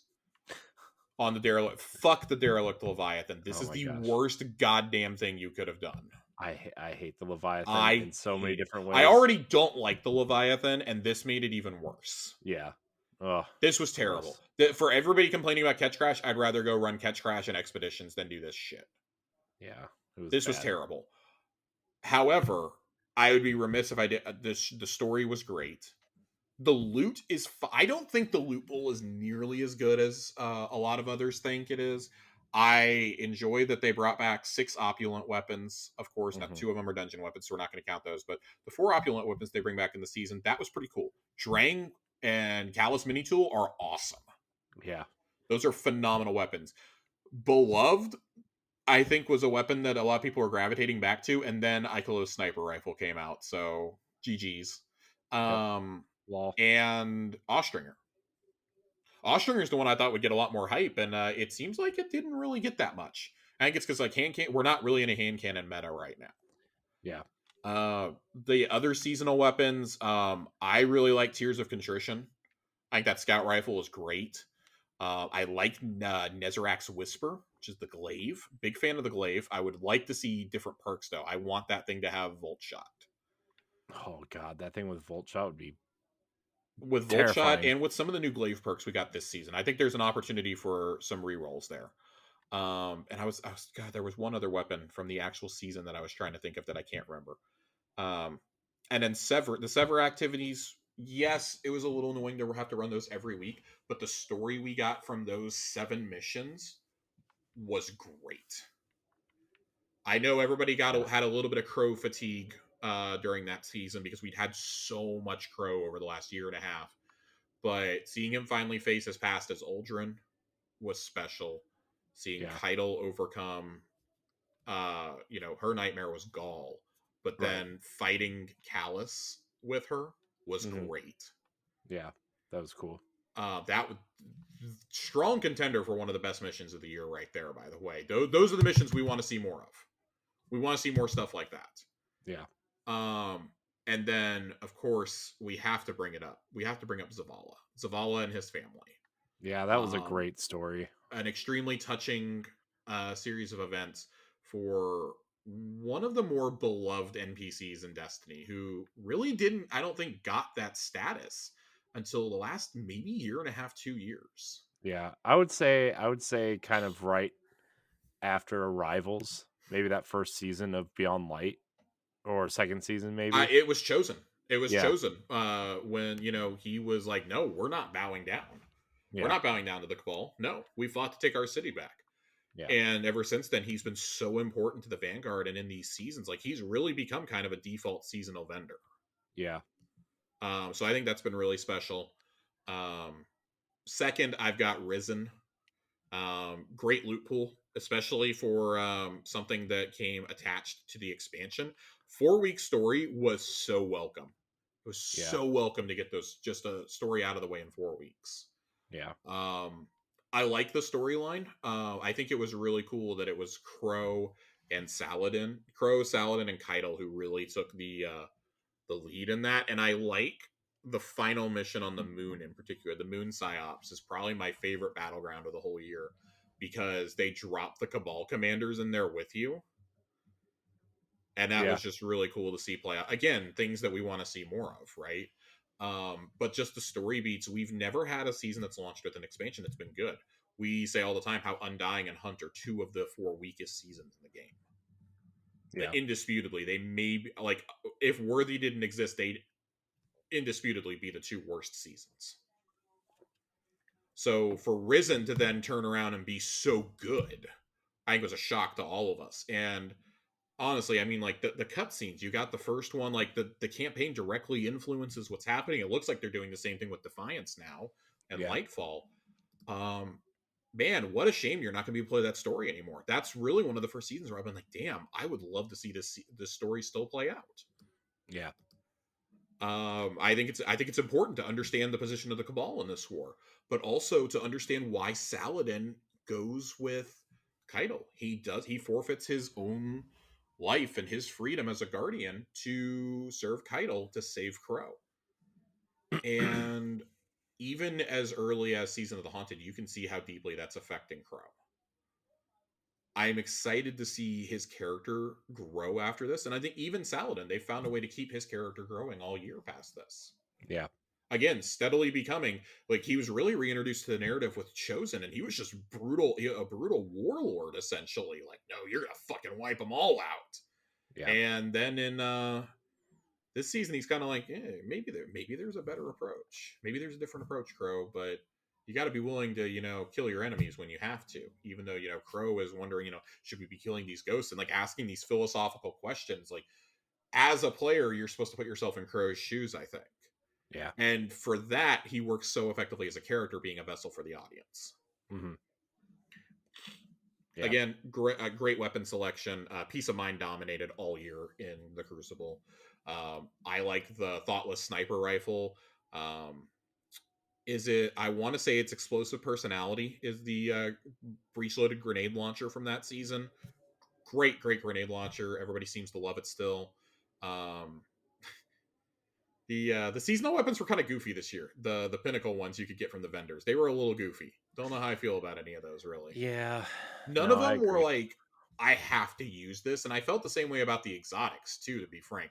Grand Overture was really fun. That is a win in this one's column. Yeah. Grand Overture was fun. I would honestly even say Trespasser for Haunted should get a check mark next to its name too. Mm-hmm. Less jazzed about Delicate Tomb, and Manticore can just disappear. Which leaves one season as our top season. Call it recency bias, call it whatever you want. Seraph, man. I think Seraph is head and shoulders above what we got the rest of the year. Not that like Haunted's narrative is amazing. Yeah, but Seraph's Risen brought it all together. I think it had a good package. It had like a very like A- in all things. The psyops were awesome. They're the best battlegrounds of the year. They're better than the Seraph ones. Yeah. Had a great small loot pool, especially for a season tied to a launch. Again, we've never had good weapons from a season at launch, so that was really, really nice. Deafening Whisper is the only thing I can think of in the past that's like been you have to get this. Oh my gosh, the whole like for somebody who loves auto rifles and pulse rifles, man, Risen. Oh my god, I can't believe I forgot my MVP of the first half of the year in terms of weapons, Sweet Sorrow. Yeah. Oh my god, absolutely an A tier, almost S tier weapon. Yeah. Again, I need an updated perk pool. I really want this thing to trigger Jolt. I'd be really excited for that. Yeah. And of course, like I said, this is going to bring us to the final thing we have to talk about, which is the current season's Seraph. So this is kind of the Seraph wrap up, and it being number one in my rankings. If Risen had anything against it, it's Vox Obscura. The legend Vox Obscura in particular. That is just a horrific mission. Horrific. In every single sense of the word. It's terrible. It's pretty bad. That's as bad as it gets. Legend Seraph is as good as it gets. Yeah. That is the right balance of challenging and rewarding, I feel. Maybe not having me do it 4 times, though, for the Catalyst. I still haven't done the 4th times Catalyst, because I just don't want to go do this mission on Legend again. But all that aside, I think it's got the second best narrative of the season. Haunted has the best, but you can't, in your right mind, put Haunted as the top season. It's got a close second in terms of the narrative for me. It's got the right amount of, emotion. Clovis Bray is brought back into the story. He kind of abruptly yeeted away. They don't really use him anymore unless you like go and do a battleground on Europa, and he kind of taunts you and Anna a little bit.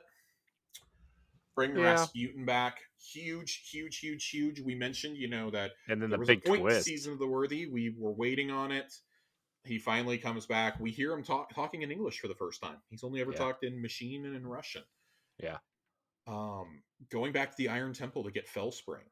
A very moving moment, I think, for those of us who suffered through the dark years of Destiny 1. Mm.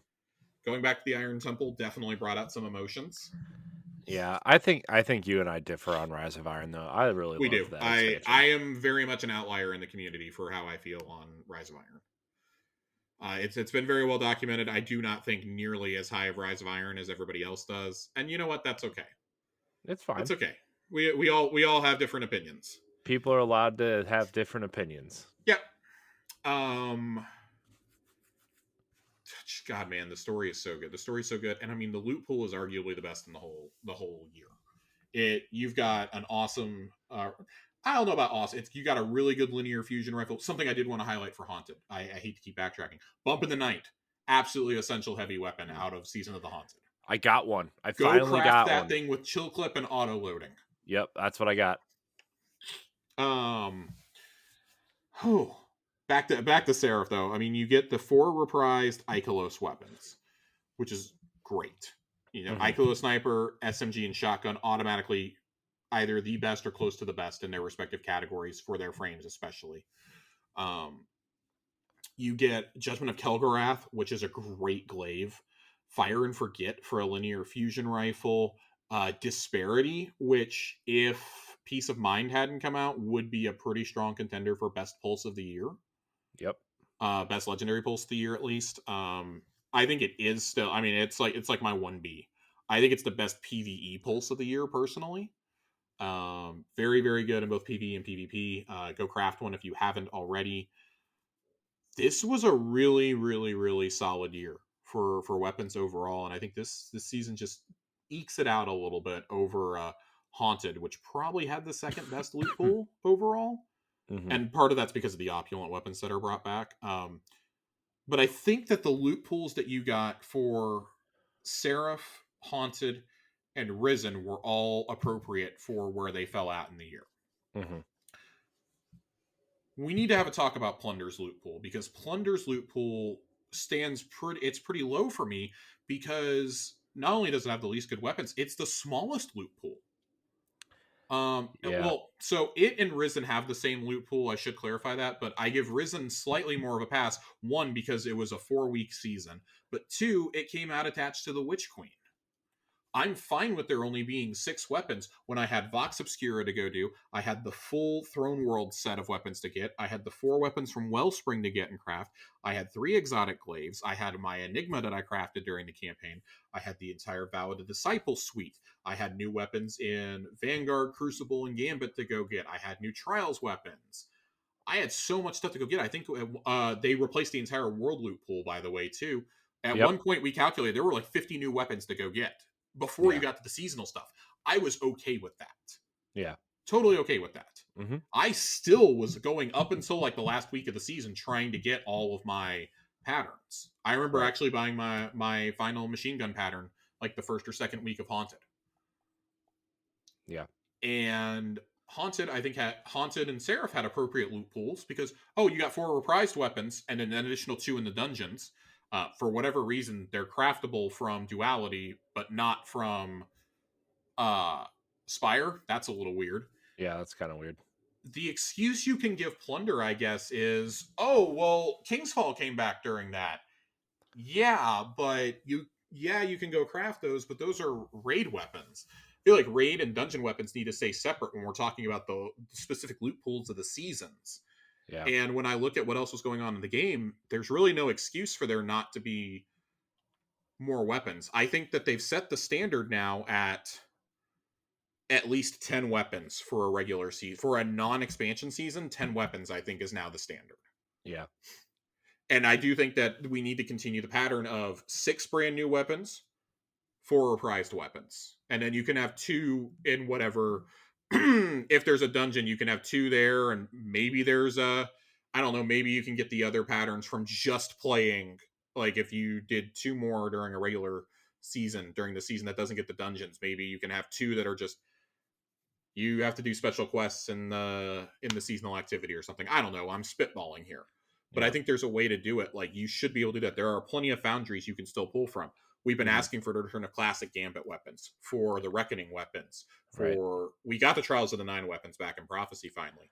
I really want that Gambit scout rifle back. The shoot, which one is it? I Night forgot. Watch? No, not Night Watch. The other one, the Tex Machina one. Oh man, I forget what it is. I forget what it's called, but I never got a good roll on it. But the weapon is super fun to use. I can't I remember for the life I of me don't. what it is. Yeah, I'll think of Um, it later. I think, but the uh, the other thing I'd like to see is, I mean, we have the Black Armory weapons just chilling there.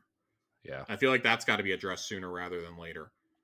And even then, you can still pull some of those chosen and splicer weapons forward to be craftable. Hmm. I'm not saying I would be jazzed about going and earning those patterns after having great rolls on those weapons already, but Yeah. I think there's enough that you can do here that you can pull forward. You can pull the Mercury weapons forward, maybe if you do an Osiris themed season. Dawn, the season of Dawn Foundry is just sitting there. Right. Yeah. They're just sitting there. One of the best weapon suites we've ever gotten in Destiny 2 is just sitting right there, right for the picking. Mm, You've got that sitting there. You've got the Arrivals weapons that are just chilling. right. You've got stuff you can bring forward that have not been accessible in this game feasibly for quite some time. Yeah. There's plenty of things you can still pull from, especially if you're going to just maintain this pattern for the next couple of seasons to get us through the Yeah. final shape. Hmm. There's plenty you can do there. But Seraph handles everything beautifully, and it's capped off with the best ending mission that we've gotten.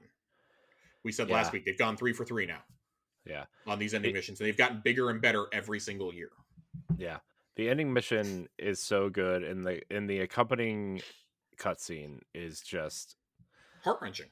it's man. I wish we got. I mean, don't get me wrong. I love the artistic kind of hand drawn cutscenes that we get in the seasons and stuff, but I love a good CG cutscene, and Bungie has been doing that forever. They've been doing so, man, they're so good, They're so good. They're so good. man, man. Let's talk about these activities really quickly. I know we just did. Let's rank them real fast. So the activities that we have are the Psyops Battlegrounds, the Sever missions, the Derelict Leviathan, Gross. Catch Crash, Expeditions. I'm not going to put Pirate Hunts in here because this was like super story related, and I don't think they count as an activity, whereas Sever was repeatable. Yeah. And Heist Battlegrounds. Those are the ones we're going to go with. So Psyops, Heists, Leviathan, Sever, Catch Crash, Expeditions. I mean, I think the Psyops battlegrounds are definitely the best. Yeah, let's make one thing very clear here. It's a race between the two types of battlegrounds to see what's the best activity. Yeah, yeah, yeah. It's like 1A, 1B. Let's be honest Yeah, here. For me, the Derelict Leviathan is last. absolutely, absolutely. Yeah, It's not even a it's question. awful. Oh It's my gosh, awful. dude. No, I remember running those with Mitch, and I'm like, dude, can we please go do something else? You know, like I can't do this anymore. I just can't. Um, I actually really liked Catch Crash. I just wish there was more variety. I might put that at man. You have to remember, we have expeditions here. Yeah, I know. Expeditions were pretty good. I think I like them. Um, man, it might be Catch Crash 3, Expeditions 4 for me. I think. Oh man, yeah, that's where I'm gonna rank it right there. All right, I'm gonna fly through. I'm gonna fly through this. I've got Leviathan at the bottom. Yeah, gross. I've got Expeditions next. I got Catch Crash. And that leaves my final three as Sever, Heist Battlegrounds, and I got to go Psyops as the top, of course. I think that's the only real way to like shake this out ultimately. Let's put it this way, there's a reason why those are still going to be in here. There's a reason why those 6 missions are going to go to the Vanguard Ops playlist. Yeah. I am a little bit bummed that we're gonna get Battlegrounds again this next season, but I'd rather have that than something like the Leviathan again. Yeah. So if this is how we get new activities, especially now that they're able to be Nightfalls, I'm a little less bothered by it, I guess. And it is a way to keep those storylines in the game that are tied so closely to the expansions. I'm okay with that. Yeah. It still allows you to experience a lot of story, because that's what Vanguard Up should be. They should be building on what you do in the campaigns. I'm okay with it. I wish there was a way for Sever to continue being a thing. I mean, we're getting the Legend mission rotator. Maybe we'll get Sever back in there at some point. I think that's perfectly right as a 3-person activity to put in. Not the exotic rotator, but maybe you can get like a mission rotator eventually down the line. Even if it takes until the final shape. Yeah. Johnny and I have been pushing for years that we need a rotator of 6-man activities that are past activities, such as you can put the Catch Crash in there now. You can put the Sundial in there. You can put the Vex Offensive in there. We can get the Splicer activity. You know, there's no reason why we can't have a 6-man and a 3-man playlist. Like the 3-man playlist, you can put your Expunges, you can put your Expeditions if you want. You can put your Severs. You can do things like that. There's no reason why we can't have some of these going. Just make it optional content that you don't have to have, but you can download. Yeah. No, that makes also sense. You can like chuck things like, as much as I don't want to say it, you can put Black Armory Forges back in there and throw, Yeah, I mean that would make sense. It would give people something else to do, and it would change it up, right? What? Nope, I had to say it really quietly. You could put the menagerie back in. No, why are you putting that back out in the universe? I don't like it, but I feel like there would be a march on my house if I didn't. So get out of here. No, fired. Yeah, no, I don't want to. Oof, you fire me, you're gonna have a rough time doing a show. Corey, what do you say we go to some listener questions? Do we have any more comments on seasons? Do we have any final comments on seasons? I think overall the seasons were actually pretty good overall. I mean, obviously there are some weak points, but I will add one final thing. One final thought. You had an exotic mission with Risen. And I don't think Vox Obscura is technically part of Risen. It is part of Risen, but it's not. Because like they're going to let everybody have access to it with the Witch Queen trial. Right. It really kind of was a teaser for Lightfall in a lot of ways, like way back then. Yeah. You have that, and you have obviously Operation Seraph Shield. There's a reason why they're both coming back in a playlist later on this year. There was no exotic mission in Haunted, and there was nothing in Plunder, and I was willing to forgive Haunted because you still had a dungeon exotic you could go get. And I think at a certain point you start running out of ideas on what to do with these exotics, right? Yeah.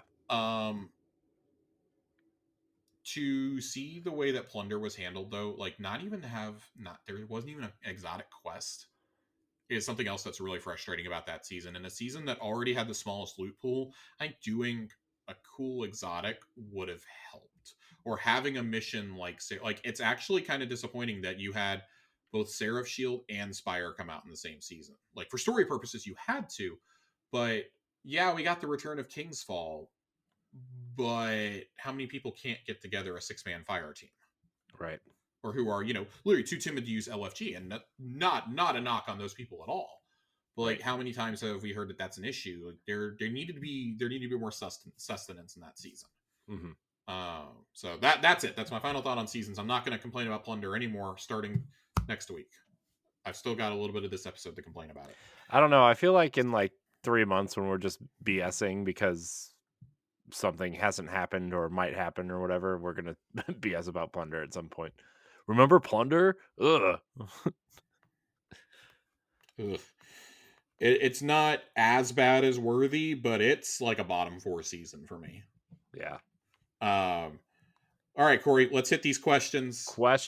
Big questions. And then let's do the thing We'll do the final lore corner of the year, and then we'll get on out of here. Final lore So, corner of the year.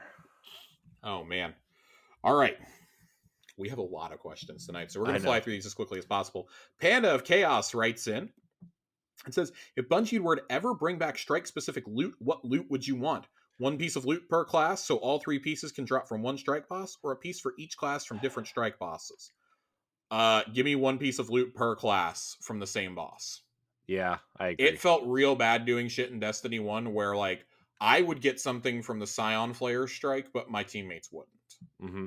Let me tell you this, okay? Not that it's strike specific, but when you have the lingering awfulness of Fabian strategy as your exotic, you want to not experience anything like that again.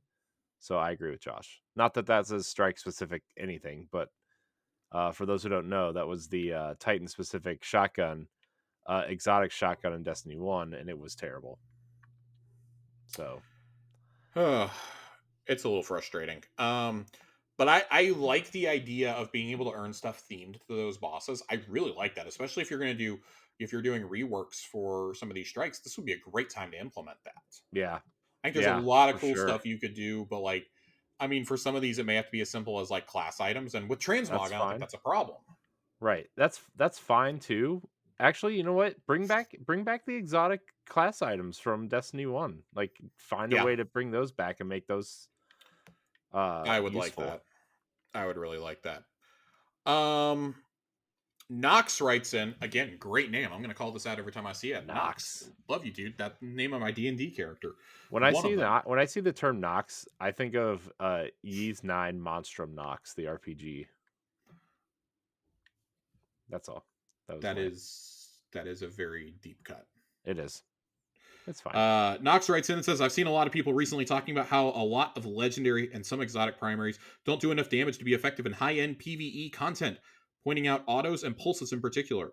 Are you at all worried with the overall nerf to ability uptime coming in Lightfall that most primary options will not be strong enough to be useful in endgame PvE content, with a few exceptions like SMGs and exotic bows?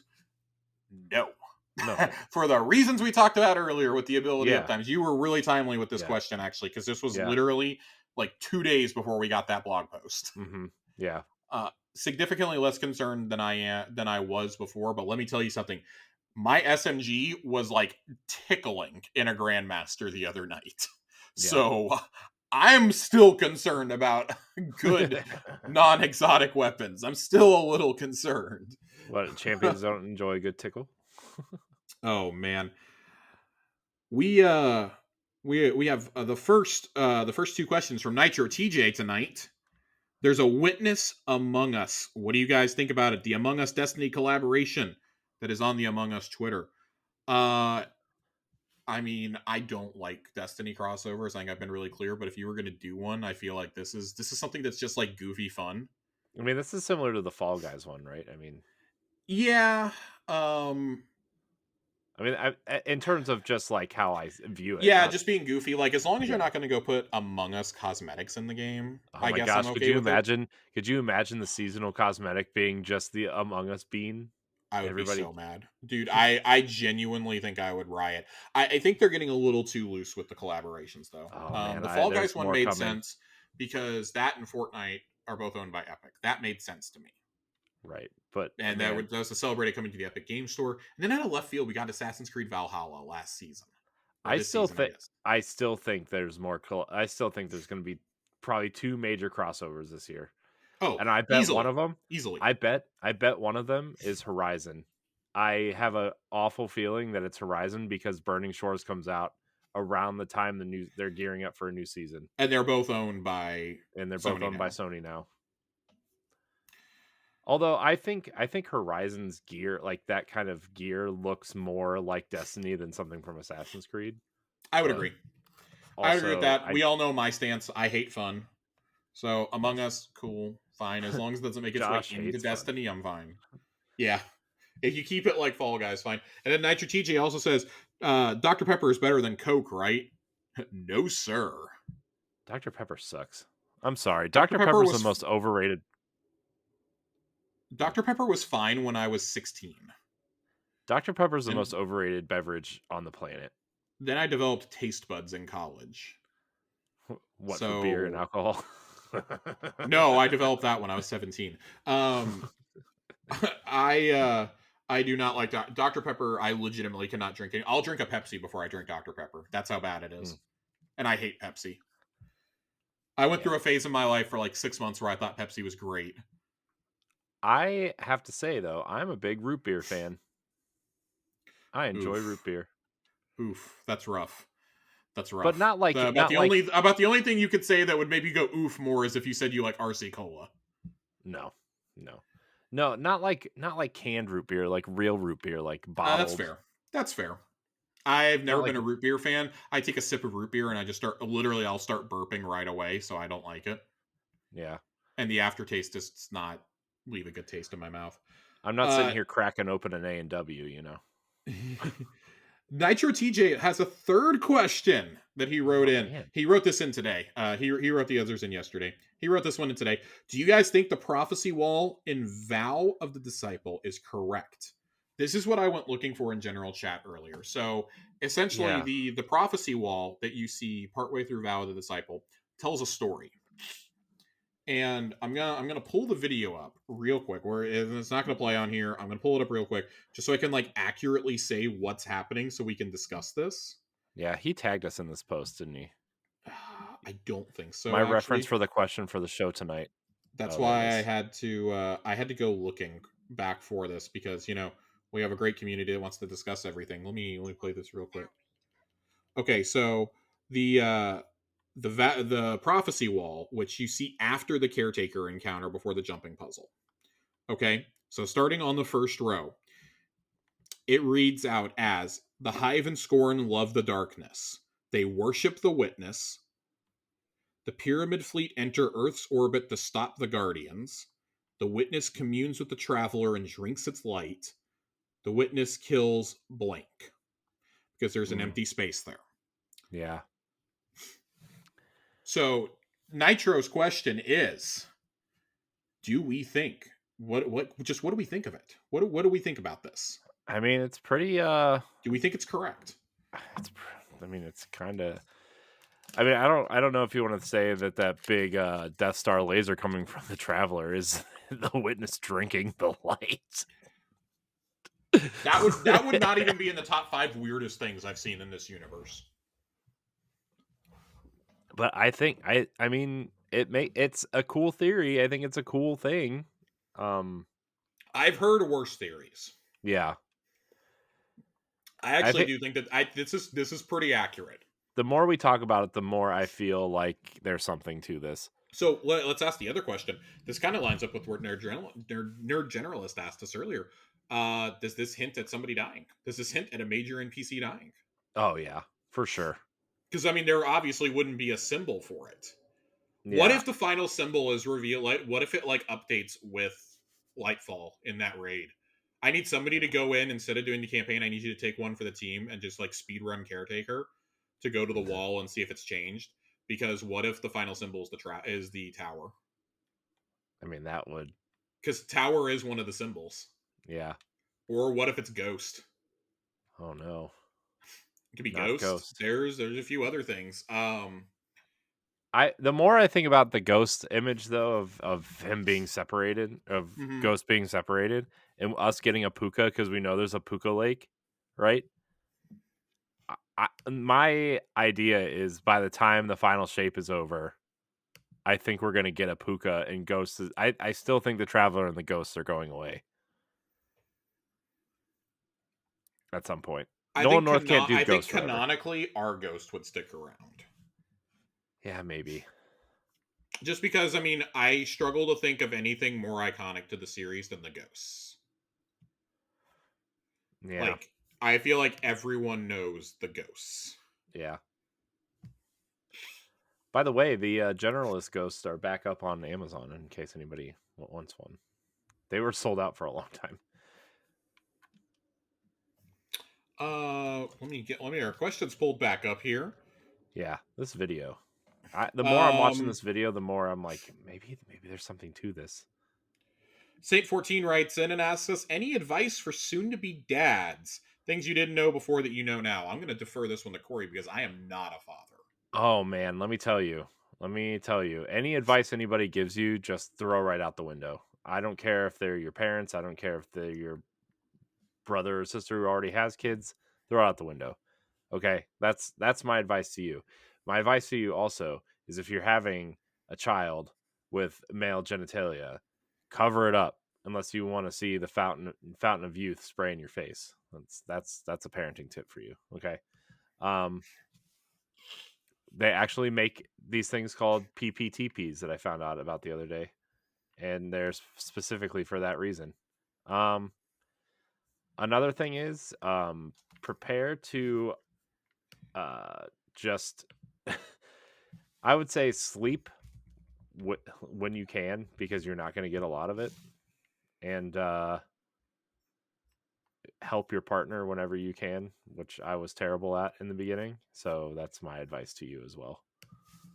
Um, but yeah, I mean, just it's gonna be scary. It's gonna be messy.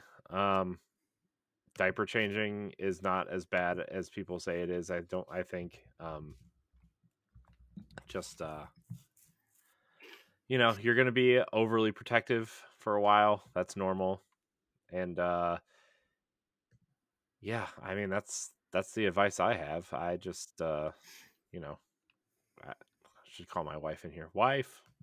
Uh, yeah, but parenting is difficult, but it's also like one of the best things I think that's ever happened to me personally as someone who like always said, "Oh, I don't want kids. I'm too selfish and too into my own things to ever have kids." And like when you know kids came out, it kind of changed everything. So Yeah. that's my advice. All right. This has been Parenting with Corey Derrick. Yeah. Also, uh, be prepared to be 5 to 30 minutes late for everything you plan on doing. That is like a nightmare for somebody who is a chronic on timer like me. Yeah. That is literally like one of my worst fears is not being on time to things. Mm-hmm. I'm not kidding. I genuinely get low grade panic attacks when I'm late. So thank you for that. Joasis asks us, what do you think the significance of all the broken glass in the Lightfall trailers is? That fate is unwritten and that we're There you going go. to change our fate.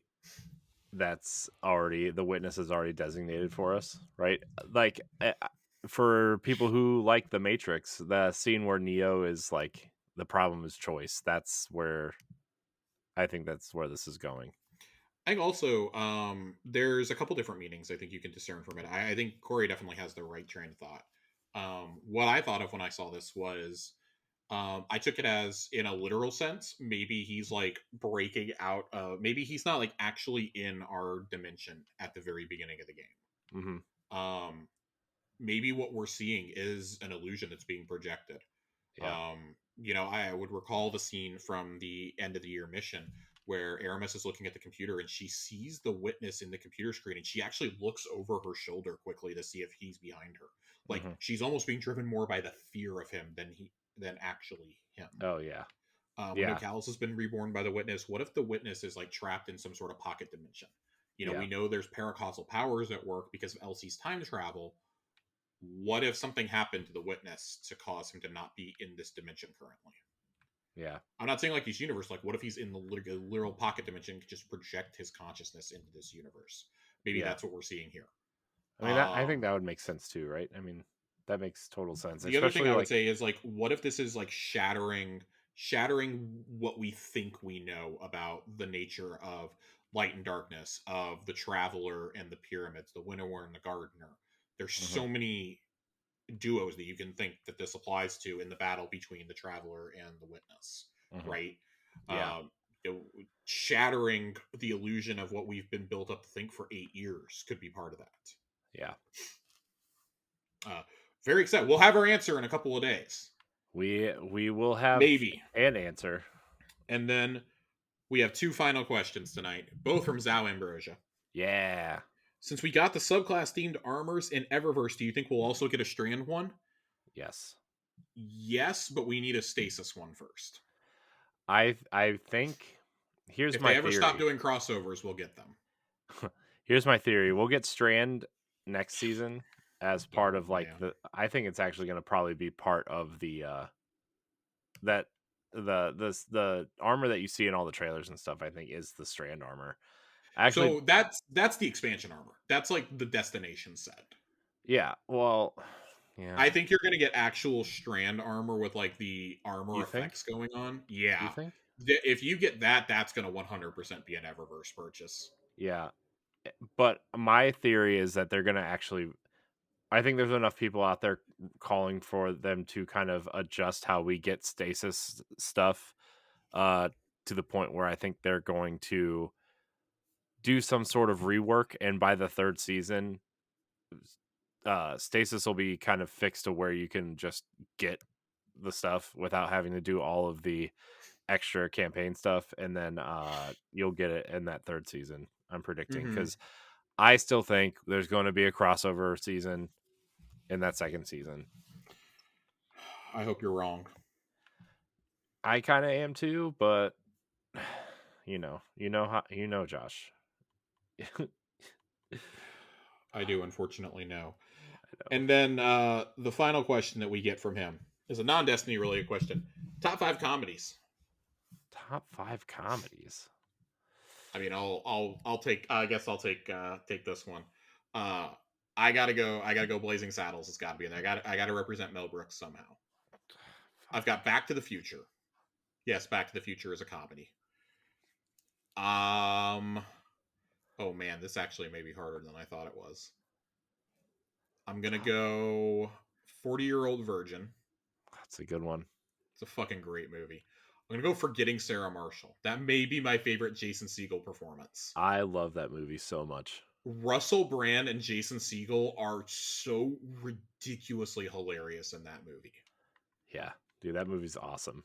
It was like for like that maybe like 18-month span where we were like, hey, maybe Russell Brand isn't a complete fucking weirdo. Wow. Little did we know. 18 months? You're giving him that long? I'm giving him that long. I'm giving he had us all fooled there for a little bit in America. The UK friends were like, "Oh God, no, we hate this guy." My last one. I mean, it's not like a particularly like notable one, but I really fucking love Dodgeball.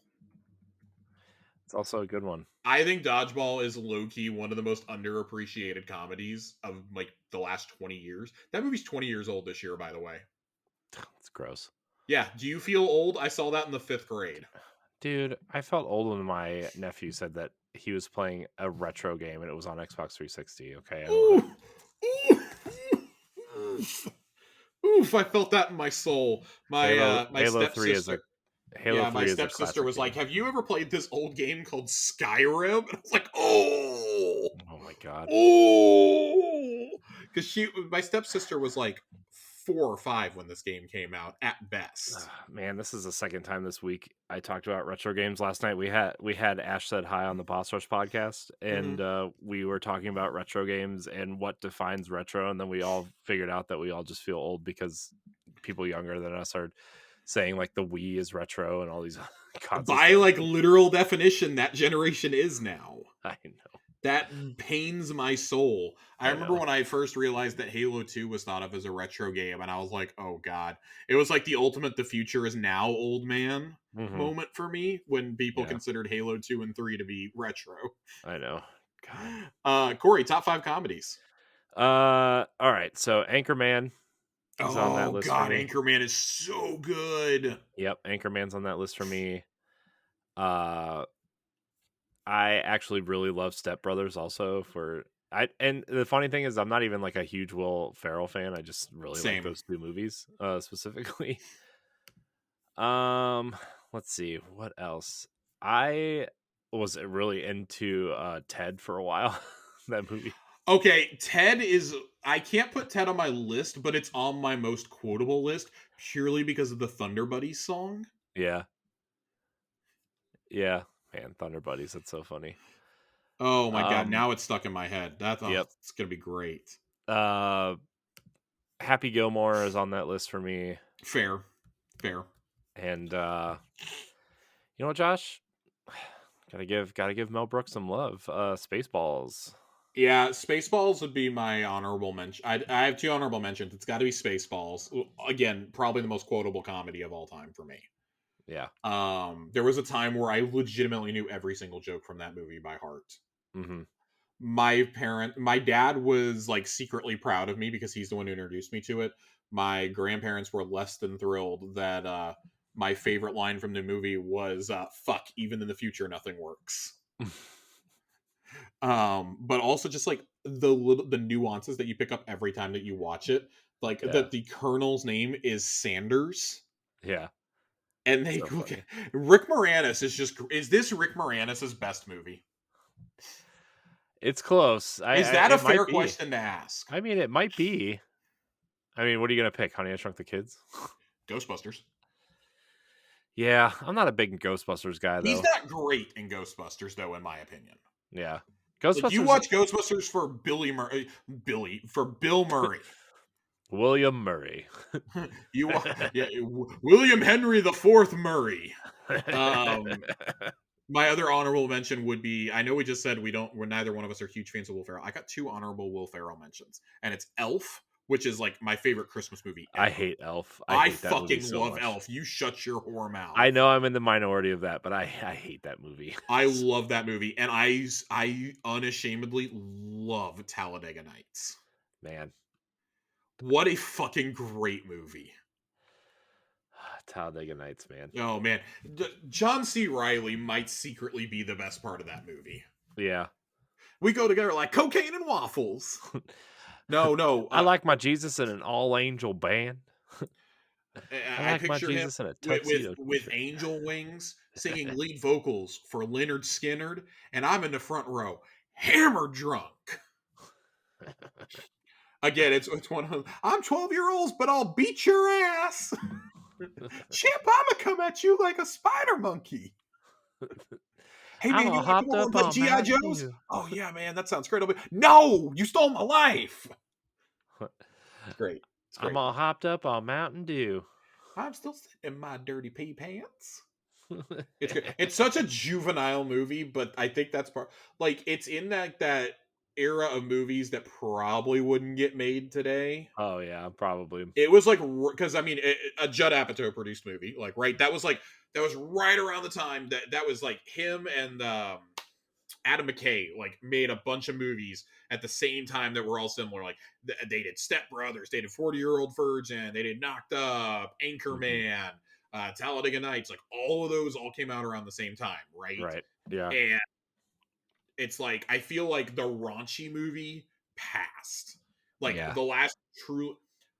Okay, I keep revising my list. I have to kick something off because I have to bring up Judd Apatow's masterpiece. I have not mentioned Pineapple Express, which legitimately might be the single funniest movie of the 21st century. I have two. Before we found out James Franco was a sex predator, but it's still a great movie. Oh man. Okay, what are your two? And then we're gonna go into lore corner. Tommy Boy. Ooh, great choice. Great movie. Fucking choice. And Superbad. Okay, so we have to mention Superbad as part of it. I am not, and I think it's because of when I saw it. Not a huge fan of Superbad. I was right about the target age for it, but it didn't hit with me. The Jump Street reboot did what Superbad did for people who were like 3 years older than me. Dude, the Jump Street movies are way better than they have. Channing Tatum is genuinely fucking hilarious. Yeah. And it's when Jonah Hill was still fat. Yeah. Which made it great. Better. It's great. The scene of them when they have to try the drugs and it goes "fuck yeah, motherfucker" is great. Dave Franco and Rob Riggle are actually like kind of great, low key. Brie Larson. The first thing I remember seeing Brie Larson in. Yeah. Brie Larson is the love interest in this movie. Yeah. It's wild. 22 was not nearly as good. I still long for the day that they do the Men in Black crossover that they talked about doing. Man, that would have been cool. Could you imagine Tommy Lee Jones having to do a movie with Channing Tatum and Jonah Hill in character from Jump Street? Oh my gosh. Could we have gotten Ice Cube as the head of MIB? Could him and Rip Torn have been in the same room together? Well, Rip Torn died. I So mean, listen, anything's possible who's through it? Who is computer it now? It's generation. Liam, or it's what's his face? Chris Hemsworth? Uh, God, Qui-Gon Jinn. Liam Neeson? Yeah. God, Ugh. I almost said Liam Hemsworth. I'm like, I that's never not I right. never watched the fourth Men in Black, so I can Me neither neither. confirm nor deny this. Me neither. But I could totally see Liam Neeson being I'd the be head of okay with that. MIB. I would watch that. Yeah. Well, Corey, let's do our final lore corner of the year. Lower corner, everybody. All right. It's the Spirit of the Warmind. This is I don't think I read this, but I nearly did about 2 months ago. And then I quickly realized that this ship was not in fact in the game. And I'm glad that I didn't read it because Spirit of the Warmind is the ship you get for finishing the end of season mission. So really glad I didn't go spoiling anything here. Yeah, good job, Josh. The Warmind is a machine. Even through a holo projector, Kaido's voice echoes with authority. Zavala can't tell if she's asking a question or making a statement. Yes, Zavala replies as he rises from his desk to look out over the last city. And you entrust it with the command of vast military resources, the Empress continues. Orbital artillery, an arsenal of highly advanced ordnance, coordination of gunship deployments, and forward operating bases. That is what Rasputin was designed to do. Some things cannot be designed. Kaido lowers her eyes. A warrior's spirit is forged by more than strategy and intelligence. One must bleed before spilling another's blood. A true warrior knows that victory comes at a cost, and how much is lost in defeat. She raises her eyes to Zavala again. Do you believe your war mind can understand such things?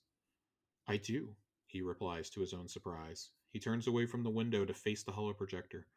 I didn't always trust Rasputin. I used to think we were all numbers in his ledger, nothing more than a cold calculation.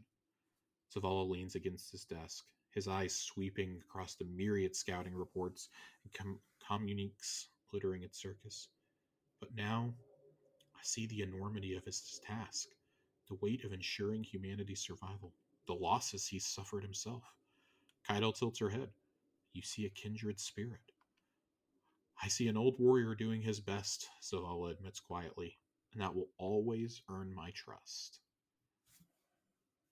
Nothing really like super important here for Lore Corner, right? But Yeah. I feel that it's really important for us to read this, knowing that, especially with Rasputin gone, that this is ultimately how Zavala comes to see him. I mean, if we remember back to how he felt about him during Worthy, he didn't trust him to shoot down the Almighty over the city. Right. Zavala was trying to enact his own plan. He didn't want to trust Rasputin. And then after that, remember how quickly he did a 180? He was like, nope, he's earned my trust.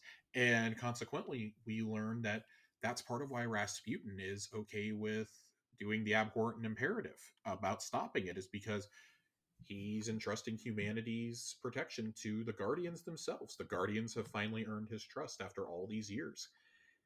This lore piece is kind of a fitting bow on that corner of the Destiny universe. Mm-hmm. We're going to dig up a little bit more on the Warmind later on this year, I'm sure, when we do Wrath of the Machine. But for right now, that's as good of a place as any, I think, to leave the story of Rasputin behind. Yeah. Man, And with what a that, what a closing powerful out, end to Rasputin. powerful end to Rasputin. I mean, again, we talk about how good the mission was. Props to the cinematics team and the writing team. Yeah. For who scripted this, because damn, it's very, if it's not clear to you already, like, Plunder was an anomaly in terms of the storyline. Even though we still got really good cutscenes there, that's an anomaly in terms of a season. And again, like Worthy, I think there's going to ultimately be a purpose for everything that we saw, no matter how bad, because the lore behind it was still really good. Mm-hmm. The lore in these seasons has been super good. Like we've talked about it at length, but you go back even to the storyline in Hunt, like the Wrathborn Hunt sucked, but the storyline of Crow, getting Crow away from Spider and him embracing the light to the point where he's ready to die if he has to, fighting the Celibate.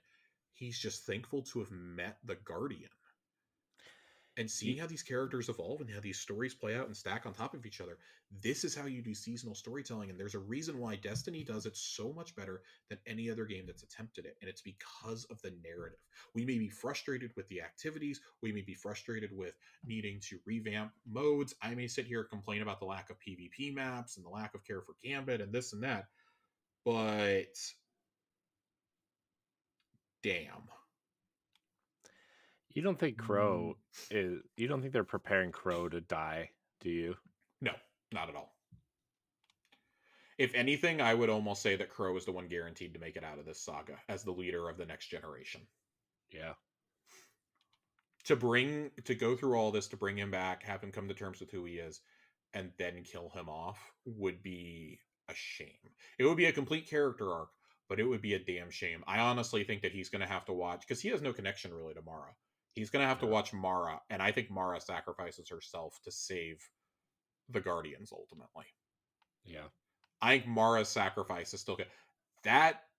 This is my final musings before we get out of here. This episode's already gone very long. What if the Witness kills Mara? I mean, that would make sense. I feel like I'm going to let everyone sit on that one. I'm going to let everyone sit on it just for right now. I don't want to speculate. We're 5 days away. What if that's who it's talking about? Because she is an entity that's a phrase you probably shouldn't be using with Mara with our Discord. Sit on it. I hate you. Corey, please get us out of here. I want to thank everybody for watching and or listening to this episode of Tower Casuals. Josh, as always, thank you for your time tonight. Where can we find you? You find me in the Discord hanging out. Screen name Finn, and you can find me on Twitter at Josh_Finn, 2 N's. We're gonna be doing a lot of Destiny. A lot of Destiny in the coming weeks, guys. It's time. Prepare for Lightfall, everybody. You can find me at I am Corey HD on Twitter and Instagram. You can follow us at Tower Casuals on all social media platforms. I want to thank everybody for watching and or listening. And until next time, we love you. Goodbye.